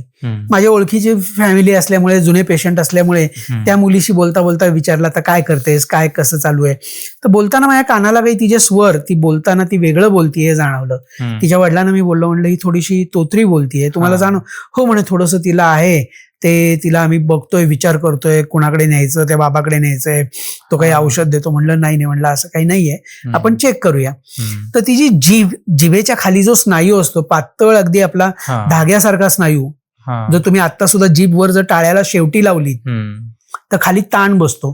तो एक छोटासा स्नायू असतो अगदी धाग्यासारखा, पण त्याची अटॅचमेंट पुढच्या बाजूला होती, ज्याला टंग टाय मी म्हणतो. जीभ बांधली जाते आणि त्यामुळे जीभ बाहेर काढल्यानंतर हा शेंडा येत नाही.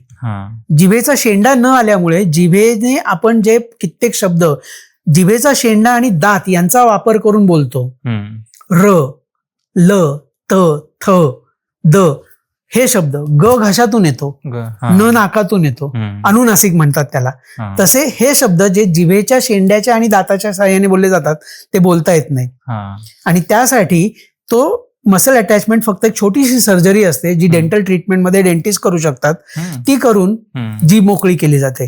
आता किती छोटा मुद्दा आहे हा. पालक त्या मुलीला गेली 16 वर्ष पाहतायत, 16 वर्ष विचार करतायत की आपल्या मुलीचं पुढे कसं होणार, ही तोतरी बोलते, आणि 5 मिनिटात तिचा प्रश्न सुटला. तर हे निरीक्षण आणि त्यासाठी योग्य निदान आणि उपचार हे खूप आवश्यक आहे. लहान मुलांच्या सवयीचं आपण बोलत होतो, तर त्या सवयींमध्ये रात्री झोपताना अंगठा चोखतात बाळ. हो, अगदी मोठी मोठी मुलं सुद्धा असतात की पालक अगदी कौतुकानं हे करतात की अंगठा चोखताय बाळ काय, पण अंगठा चोखणं हे मानसिक पुन्हा अस्थैर्याचं किंवा स्ट्रेसचं लक्षण आहे.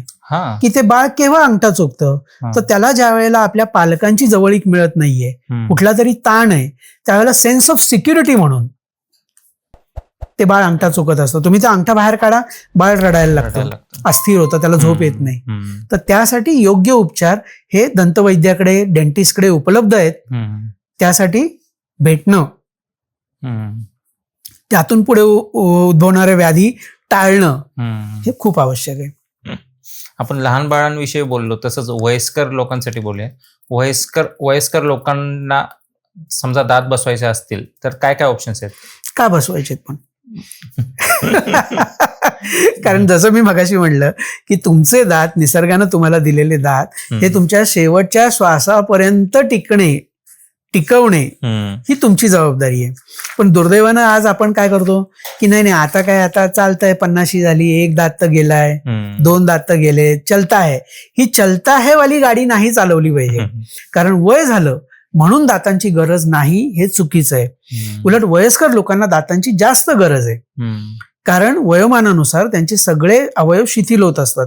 जर का त्यांनी अन्न चावलं नाही तर ते जाडं भरडं अन्न खाल्लं की अपचनातून त्यांना होणारे पोटाचे विकार, त्यामुळे त्यांचं माल न्यूट्रिशन, त्यांना शरीरातले जे आवश्यक घटक आहेत त्याचं एक साधं उदाहरण मी नेहमी माझ्या पेशंटना देतो की तुम्हाला मुठभर काजू दिले पण चावायचे नाही सांगितलं, तुम्हाला ते दुसऱ्या दिवशी जसे तसे सापडतील, जागा वेगळी असेल.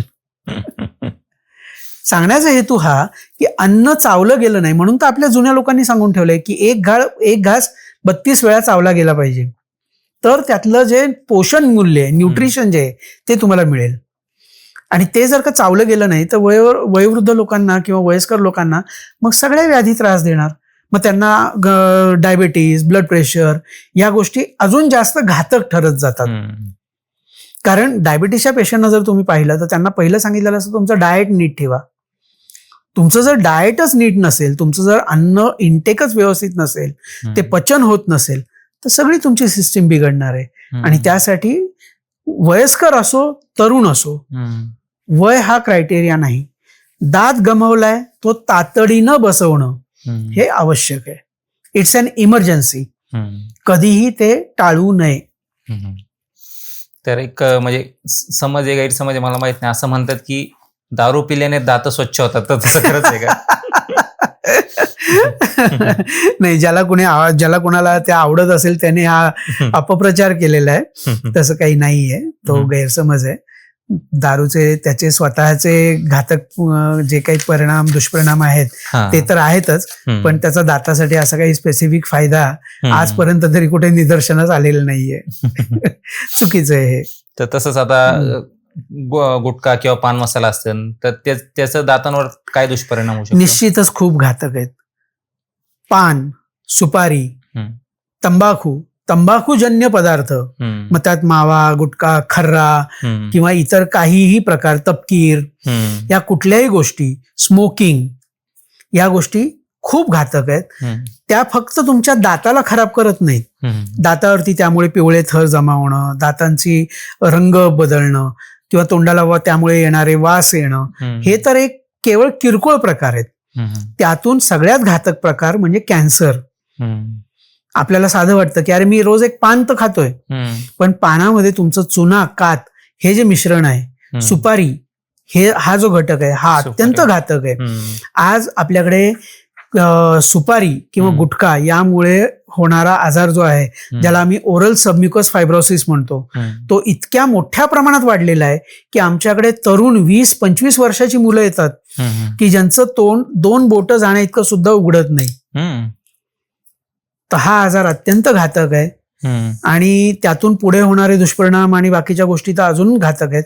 त्यामुळे ह्या सगळ्या गोष्टींपासून शेकडो कोस दूर राहणं हेच योग्य, आणि कोणी करत असेल आपल्या आजूबाजूला तर त्याला सुद्धा परावृत्त करणं हे खूप आवश्यक आहे.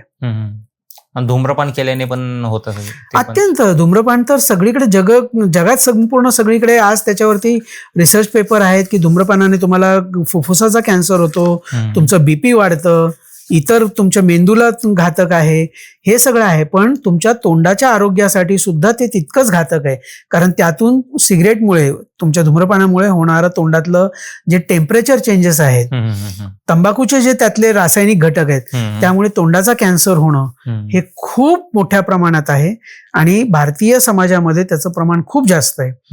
त्यामुळे होणाऱ्या, आज दुर्दैवानं, मला कुणाचं पुन्हा नाव घ्यायचं नाही किंवा काही नाही, पण आज समाजातली प्रथितयश नावं आहेत, राजकीय, सामाजिक काही फिगर्स आहेत ज्या तुमच्या डोळ्यापुढे येतील की ज्या तोंडाच्या कॅन्सरमुळे आज त्यांच्या संपूर्ण ओव्हरऑल पर्सनॅलिटीवरती किती दुष्परिणाम झालेला आहे, आज त्यांची काय अवस्था आहे हे तुम्ही पाहता.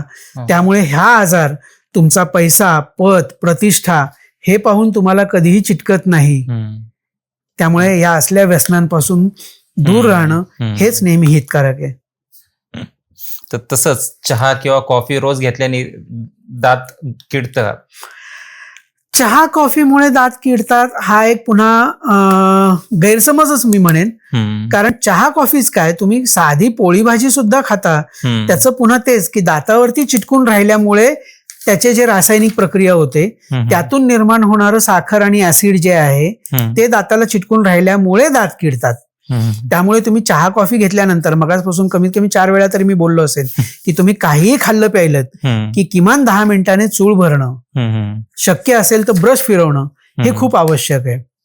तर त्यामुळे चहा कॉफीमुळे दात किडतात असं नाहीये, पण निश्चित चहा कॉफी किंवा इतर जे पेय पदार्थ आहेत ऍसिडिक, हायली ऍसिडिक, ज्याला आपण कोला, एरेटेड वॉटर्स म्हणतो, किंवा इव्हन साधं लिंबू पाणी, प्रत्येक जेवणानंतर लिंबू पिळून खाण्याची सवय आहे किंवा ते पाणी पिण्याची सवय, तर त्यामुळे दाताचं तुमचं इनॅमल जे आहे ते इरोड होतं, इरोजन त्याला आपण म्हणतो. एक साध्या भाषेत अत्यंत सामान्य उदाहरण द्यायचं तर तुमच्या किचन कट्ट्यावरती लिंबू पडलं, साधं ठेवलं असेल तर थोड्या वेळाने तिथे पांढरा डाग दिसतो. का? तर तो जो दगड आहे, त्यातले जे मिनरल्स आहेत, त्यातले जे घटक आहेत, ते तिथून ते ऍसिड काढून घेत आहे आणि त्यामुळे त्या दगडाला नुकसान होत आहे. सेम प्रकार तुमच्या दाताच्या बाबतीत होतो की ते जे ऍसिड आहे, ते हायली ऍसिडिक पदार्थ तुमच्या दाताचं आवरण भुसभुशीत करतायत, त्याची ताकद कमी करतायत आणि त्यामुळे किडीला प्रादुर्भाव जास्त होतोय. तर त्यामुळे काही खाल्लं प्यायलं, मग ते चहा कॉफी असो, साधी पोळी भाजी असो, रस्त्यात उभं राहून तुम्ही मित्राबरोबर एखादा वडापाव किंवा बर्गर सँडविच खाल्लेला असो, काही खाल्ल्यानंतर पहिलं पुन्हा दात स्वच्छ करणं, चूळ भरणं हे खूप आवश्यक आहे. त्याला पर्याय नाही. तसंच दात आणि ओव्हरऑल हेल्थ म्हणजे प्रेग्नन्सी म्हणा किंवा डायबिटीज किंवा इतर काय हार्ट डिझीज असेल त्याचा काय संबंध आहे? खूप चांगला प्रश्न आहे हा, की दात किंवा तोंड हा तुमच्या आरोग्याचा आरसा आहे. Mouth is the gateway of your health. तुमच्या संपूर्ण आरोग्याचा निदर्शक आहे. आता आजकाल दुर्दैवानं आपल्याकडे फॅमिली डॉक्टर हा कन्सेप्ट फार कमी झालाय. प्रत्येक जण डायरेक्ट कन्सल्टंटकडे जातो. पण तुम्हाला जर आठवत असेल, आता तुमचं वय फार कमी आहे, पण तुम्ही जर तुमच्या वडिलांना, तुमच्या आजोबांना विचारलं तर फॅमिली डॉक्टरांकडे गेल्यानंतर ते पहिलं आ कर, जीभ बाहेर काढ म्हणायचे. का?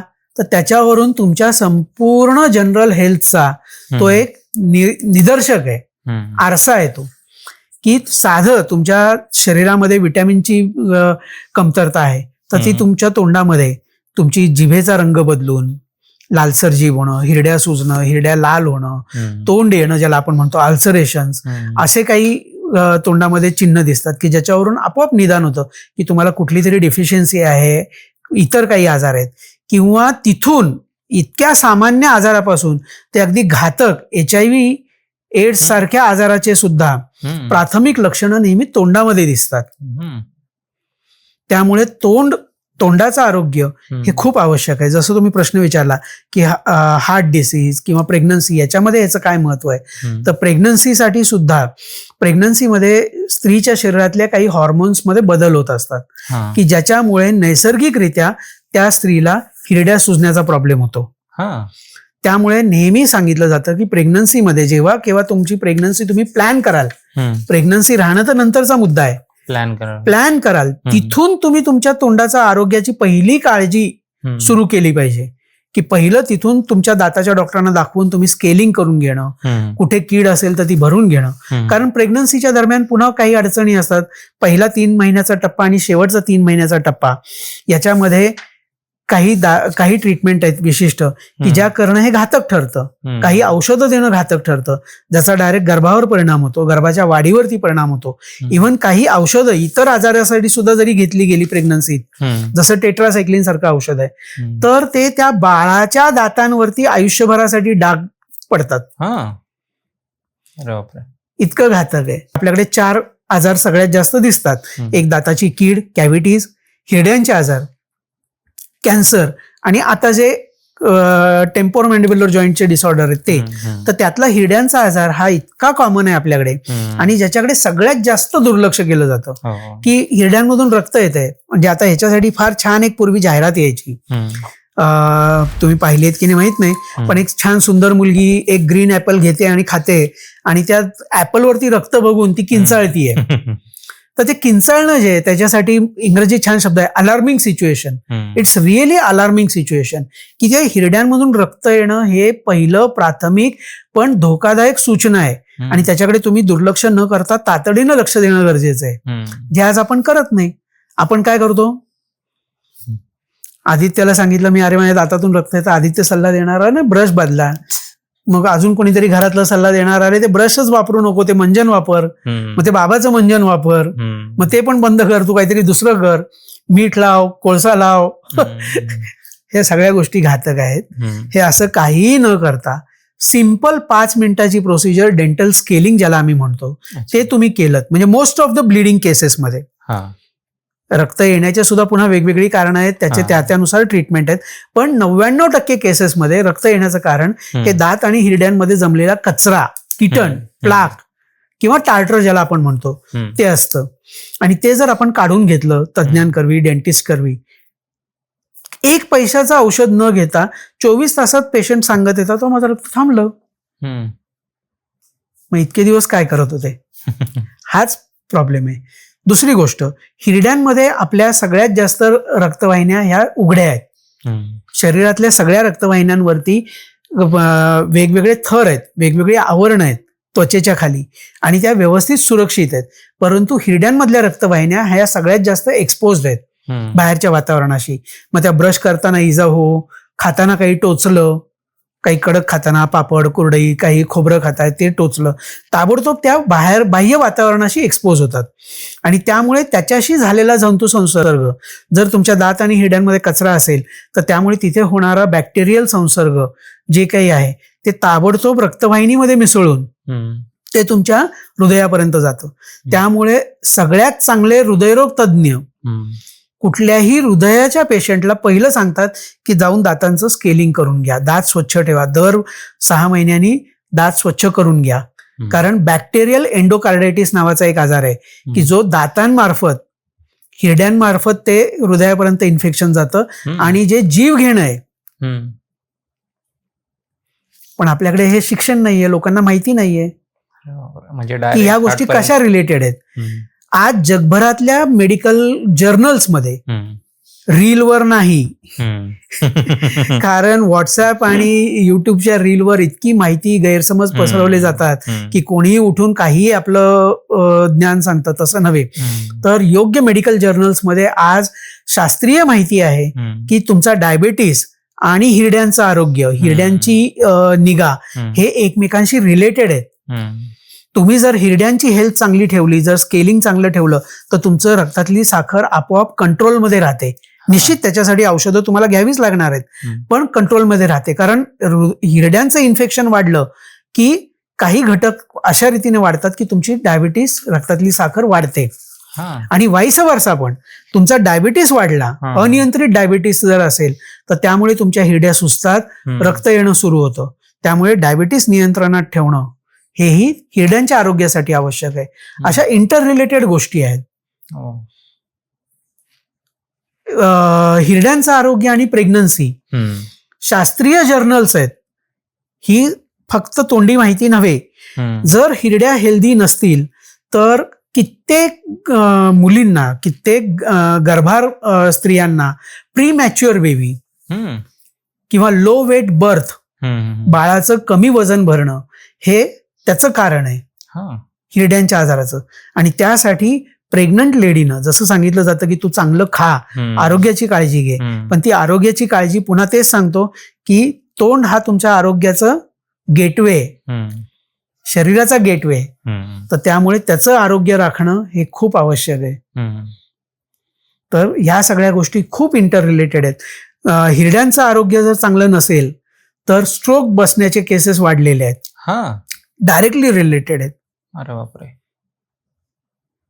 तर त्यामुळे हिरड्यांचं आरोग्य, दातातून रक्त येणं ही क्षुल्लक बाब न मानता ती खरंच अलार्मिंग सिच्युएशन, जसं मी मगाशी जाहिरातीचं उदाहरण दिलं की ती मुलगी जणू काही अगदी काही किंचाळते, तर ते खरंच तशीच अलार्मिंग सिच्युएशन तितकी सिरियस आहे हे जाणून घेणं खूप आवश्यक आहे.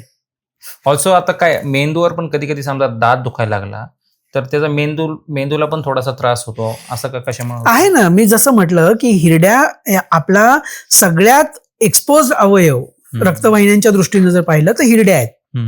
आणि त्या हिरड्यांमधलं इन्फेक्शन हे डायरेक्ट रक्तवाहिनीमध्ये मिसळून ते तुमचं हृदय, फुफ्फुस आणि मेंदू इथपर्यंत कॅरी केलं जातं. त्यामुळे त्या मेंदूच्या सुद्धा काही इन्फेक्शन्सना हिरड्यांचा आजार कारणीभूत आहे हे शास्त्रीय दृष्ट्या सिद्ध झालेलं आहे. तर आता म्हणजे शॉर्ट मध्ये घेऊयात, म्हणजे आता ब्रिज करावं का इम्प्लांट करावं? जसं आता तुम्ही मला म्हणाल की डॉक्टर कुठला शर्ट वापरू, मी सिल्कचा वापरू की कॉटनचा वापरू का काय करू? काय कुठलंही वापरा, जाडं भरडं वापरा, सिल्कचा वापरा, तुमच्या ऐपतीप्रमाणे. उघडं राहू नका हे महत्वाचं आहे. तशाच प्रकारे तुमच्या दात जर तुम्ही दुर्दैवानं गमावलाय तर सगळ्यात मोठा गुन्हा तुमच्या स्वतःच्या शरीराप्रती तो तुम्ही केलेला आहे. त्यामुळे त्याच्यासाठी तो पुन्हा बसवणं तितकंच आवश्यक आहे. आता इतकी वर्ष ब्रिज पद्धतीने दात बसवला जायचा. ब्रिज पद्धत म्हणजे काय? कॅपिंग, ज्याला साध्या भाषेत म्हणतात, की तुमचा दात नाहीये, दुर्दैवानं तुम्ही गमावलात, तर मागच्या आणि पुढच्या दाताला घासून डॉक्टर त्याला ग्राइंडिंग करतात, त्याच्यावरती कॅप बसवल्या जातात आणि या 2 कॅपला सांधून मधला जो तुमचा इडेंच्युलस भाग आहे, दात नसलेली पोकळी आहे, ती सांधली जाते, म्हणून ती bridging, we are bridging the gap. तर तशा प्रकारे दात बसवला जातो. परंतु आता नवीन शास्त्र, नवीन टेक्निक्स, नवीन काही माध्यमं आलेली आहेत की ज्याच्याकरवी हे तुमचे 2 चांगले दात का घासायचे? माझं घर बांधायचंय तर त्या प्लॉटमध्ये काम करताना तुमचं घर पाडलं पाहिजे असं काही गरज नाहीये ना.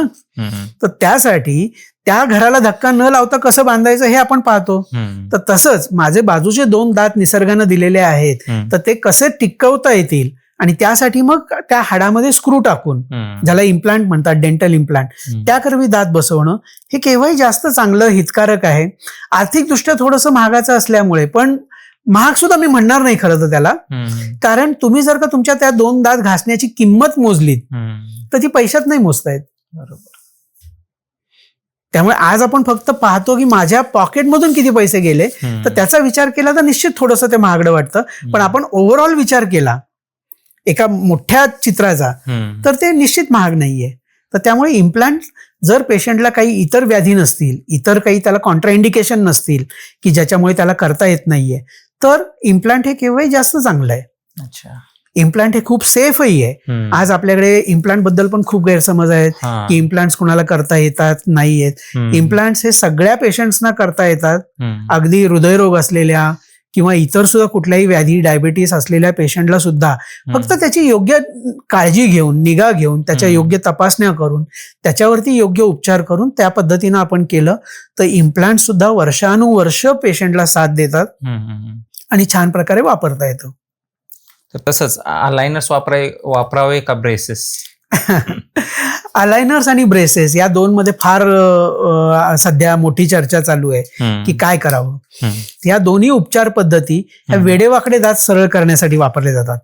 ब्रेसेसमध्ये दातावरती, ज्याला आपण एक साध्या भाषेमध्ये बोललो तर त्या मेटलच्या टिकल्या लावल्या जातात, ब्रेसेस लावले जातात आणि त्या ब्रेसेस मधून एक तार गुंफली जाते आणि त्या तारेद्वारे ते दात सरळ केले जातात, त्याच्यावरती विशिष्ट प्रेशर देऊन. आणि अलायनर्स मध्ये हे एक ट्रान्सपरंट, पारदर्शक तोंडामध्ये घालायची एक प्लेट म्हणता येईल, ती लावून ते दात सरळ केले जातात. त्याचंही वेगळं शास्त्र आहे, त्याला कशा प्रकारे डिझाईन केलं जातं, कशा प्रकारे त्याचं तयार केलं जातं ते वेगळं आहे. आता या दोन्हीमध्ये आपले आपले मूलभूत फरक आहेत. प्रत्येक केस अलायनरनी होते का? नाही. त्यामुळे काही केसेसला तुम्हाला कन्व्हेन्शनल म्हणजे पारंपरिक ऑर्थो ट्रीटमेंटच करावी लागते. त्यामुळे प्रत्येक केस अलायनरनी होतेच असं नाही, किंवा अलायनर्स वापरले तर ब्रेसेस लावावेच लागत नाहीत का? असंही नाही. अलायनर्सच्या आतमध्ये सुद्धा काही वेळेला ब्रॅकेट्स लावावे लागतात, काही कॉम्पोनंट्स असतात, त्याचे भाग असतात, ते लावावे लागतात. अलायनर्सचा दुष्परिणाम एक आहे फक्त माझ्या मते, की जेव्हा तुम्हाला सवलत दिली जाते माणसाला, तो सवलतीचा जास्त फायदा घ्यायला बघतो. जसं तुम्हाला दात काढल्यानंतर जर सांगितलं की लगेच दात बसवायचा आहे, दात काढला की लगेच तिथे इम्प्लांट टाकून घ्या आणि करा, ते जास्त चांगलं आहे, तर ते लगेच केलं जाईल. पण जर तुम्हाला सवलत दिली की पेशंट 6 महिन्यांनी, वर्षांनी, 2 वर्षांनी येतात, तो आपण दात काढला होता, बसवायचा राहिलाय, आता आपण बसवूया. तशाच प्रकारे अलायनर्स मध्ये सुद्धा पेशंटला हवं तेव्हा काढण्या घालण्याची सोय असल्यामुळे ते काढलं जास्त जातं. कारण अलायनर सुद्धा 24 तासापैकी किमान 18 ते 20 तास तोंडात ठेवले पाहिजेत, ही त्याची प्राथमिकता आहे. पण पेशंट जर का बाहेर गेल्यानंतर, कारण जनरली ही ट्रीटमेंट कॉलेज गोईंग स्टुडंट्स किंवा स्कूल गोईंग किड्स, शाळेत जाणाऱ्या मुलांमध्ये जास्त केली जाते, तर ते मग काढून ठेवण्याची जास्त टेंडन्सी होते आणि मग त्यामुळे जे आपल्याला अपेक्षित रिझल्ट आहेत ते न आल्यामुळे मग एकंदरीत ट्रीटमेंटवरचाच पेशंटचा विश्वास उडतो. तर त्यामुळे तसं काही त्या दोन्हीमध्ये फरक किंवा काही नाहीये. दोन्हीचे रिझल्ट सारखे आहेत, ते तज्ज्ञांकरवी ठरवावं. कारण तज्ज्ञ केवळ तुमचे दात पाहून तुम्हाला सल्ला नाहीत देत, पेशंटची एकंदरीत मानसिकता, की हे मूल कितपत स्वीकारणारं आहे, कितपत करेल न करेल, पालक किती स्वीकारणार आहेत. नाहीतर एखादी आईच म्हणते शाळेत जातोयस बेटा, काढून ठेवे, तसं नाही. तर त्यामुळे त्या सगळ्याचा ओव्हरऑल विचार करून तुम्हाला योग्य सल्ला दिला जाईल. त्यामुळे तज्ज्ञांच्या सल्ल्याने ते ठरवावं. ऑल्सो आता ते दात बसवताना एक चांदीचा दात, सोन्याचा दात आपण म्हणतो, ते खरंच चांदी आणि सोनं असतं का? याविषयी चर्चा करताना मी नेहमी उदाहरण देतो की आपल्या घरच्या गृहिणी, मुली चांदीचे पैंजण वापरतात, चांदीचे लॉकेट्स वापरतात. ते आपण पाहिलं असेल की ते लांबतात काही काळानंतर. पैंजण पडलं पायातून म्हणतो का, तर चांदी आणि सोनं या धातूमध्येच मूलभूत तन्यता, टेन्साईल स्ट्रेंथ ही कमी आहे. त्यामुळे आपण त्यातून ओढून तार काढू शकतो किंवा ठोकून त्याचा पत्रा बनवू शकतो. थोडक्यात सांगण्याचा हेतू हा की त्याची ताकद कमी आहे. त्यामुळे चांदी किंवा सोनं हे प्युअर स्वरूपात तोंडामध्ये वापरणं अशक्य आहे. कारण आपले चावण्याचे फोर्सेस एवढे हेवी असतात की त्याच्यात ते टिकणारच नाही. आणि जी काही चांदीची कॅप म्हणून बसवली जाते ती बेसिकली निकेल क्रोम किंवा कोबाल्ट क्रोमियम या धातूची असते. पण पेशंटमध्ये गैरसमज, त्यामुळे ती चांदीची कॅप बसवली, तसं नाहीये. किंवा स्टीलची कॅप बसवली, स्टील म्हणजे लोखंड, ती काय लोखंडही नसतं, तर तसं नाहीये. तर ती कोबाल्ट क्रोम किंवा निकेल क्रोम ह्या शास्त्रीय धातूंची आहे. सोन्याच्या बाबतीतही तसंच आहे. सोन्याच्या कॅप पूर्वी जे बसवायचे सोन्याच्या कॅप, तर that was a technique alloy, ज्याच्यामध्ये सोनं शून्य आहे, नगण्य आहे. सोनं तोंडात नाही लावलं जाऊ शकत. आणि आता तर ते टेक्निक अलॉय कालबाह्य झालंय, कोणीही वापरत नाही. तर त्यामुळे ते नाहीये. आणि आता सिरॅमिक, त्याच्या पुढचा प्रकार दातासारखं दिसण्यासाठी, कारण आजकाल तर सगळ्यांना कॉस्मेटिक हवंय, तर मग आपण सिरॅमिक वापरू शकतो, ज्याला शास्त्रीय नाव आहे PFM, porcelain fuse to metal. म्हणजे आतमध्ये मेटलचीच कॅप असते आणि त्याच्यावरती सिरॅमिक बिल्डअप करून त्याचं बेक केलेलं असतो, फर्नेसमध्ये ते तयार केलं जातं. किंवा मग आता झर्कोनिया नावाचं एक मटेरियल आलेलं आहे जे तोंडामध्ये वापरलं जातं. तर ते दातासारखं मटेरियल आहे, त्याला मेटल फ्री सिरॅमिक म्हणतात. पण झर्कोनिया जर तुम्ही मूलद्रव्य तालिकेत बघितलं त्याचं कॉन्स्टिट्यूशन, तर इटसेल्फ अ मेटल, फक्त ते दातासारखं दिसतं, पावडरी फॉर्म मध्ये असतं. पण ते झर्कोनिया आपण वापरू शकतो. त्याच्या व्यतिरिक्त बरेचसे मटेरियल्स आहेत की जे आपण वापरतो तोंडामध्ये. तर ते योग्य निर्णय डॉक्टरांवर सोडून द्यावा, ना की आपल्यावर. असं पण म्हणतात की खूप वेळा दात घासल्याने दात सैल होतात. नाही, हा गैरसमज आहे. दात ब्रश केल्याने किंवा दात साफ केले, दाताच्या डॉक्टरांकडे जाऊन दात स्वच्छ केले की दात ढिले होतात, हा फार मोठा गैरसमज आहे. हा भ्रम आहे. कारण दातावरती जमा झालेलं किटण, हा मुद्दा थोडासा इलॅबोरेट करायचा राहिला मगाशी. दात आपण डॉक्टरांकडे गेल्यानंतर डॉक्टर आपल्याला सांगतात की बाबा रे, तुझ्या दातावरती किटण जमा झालेलं आहे, स्वच्छ करून घे. आपण म्हणतो नाही, ते दात माझे पिठूळ आहेत, दात स्वच्छ केले की ढिले होतात, कोणीतरी सांगतं हळूच कानात किंवा घरातल्यांनी सांगितलेलं असतं, मग आपण टाळतो. दातावरचे अक्षरशः खपली पडण्यासारखे थर जमलेले असतात, पण आपण दुर्लक्ष करत असतो. कारण त्याने वेदना होत नाहीये ना, ते दिसतंय. अनलेस ते समोर दिसायला लागल्याशिवाय पेशंट जागे होत नाहीत. आतल्या बाजूला जमलेले थर दिसत नाहीत. जेव्हा डॉक्टर काढून दाखवतात त्यावेळेला ते कळतात की हे किती जमलेलं आहे, किती भयानक आहे. पण त्याचा एक छोटंसं उदाहरण देतो. आज तुम्ही अंगठी वापरता किंवा कडं वापरता, घड्याळ घालता. आज तुम्हाला आयुष्यात न पाहिलेला माणूस सुद्धा आल्यानंतर जर तुम्ही त्याच्यासमोर हे सगळं काढून ठेवलं तरी सांगू शकतो की तुम्ही कोणत्या बोटात अंगठी घातली आहे किंवा कोणत्या मनगटावर घड्याळ बांधता.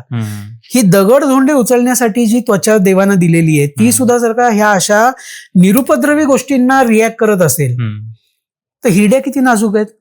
जसं मी मगाशी सांगितलं की शरीरातल्या सगळ्यात मोठ्या प्रमाणावर हिरड्या कुठे, रक्तवाहिन्या कुठे एक्सपोज आहेत, तर त्या हिरड्यांमध्ये आहेत. आणि ज्या डायरेक्टली रिलेटेड आहेत तुमच्या हृदय, फुफ्फुस आणि मेंदूशी. तिथे ज्या वेळेला हे किटण जमतं, टार्टर जमतं, सुरुवातीला ते प्लाकच्या स्वरूपात असतं.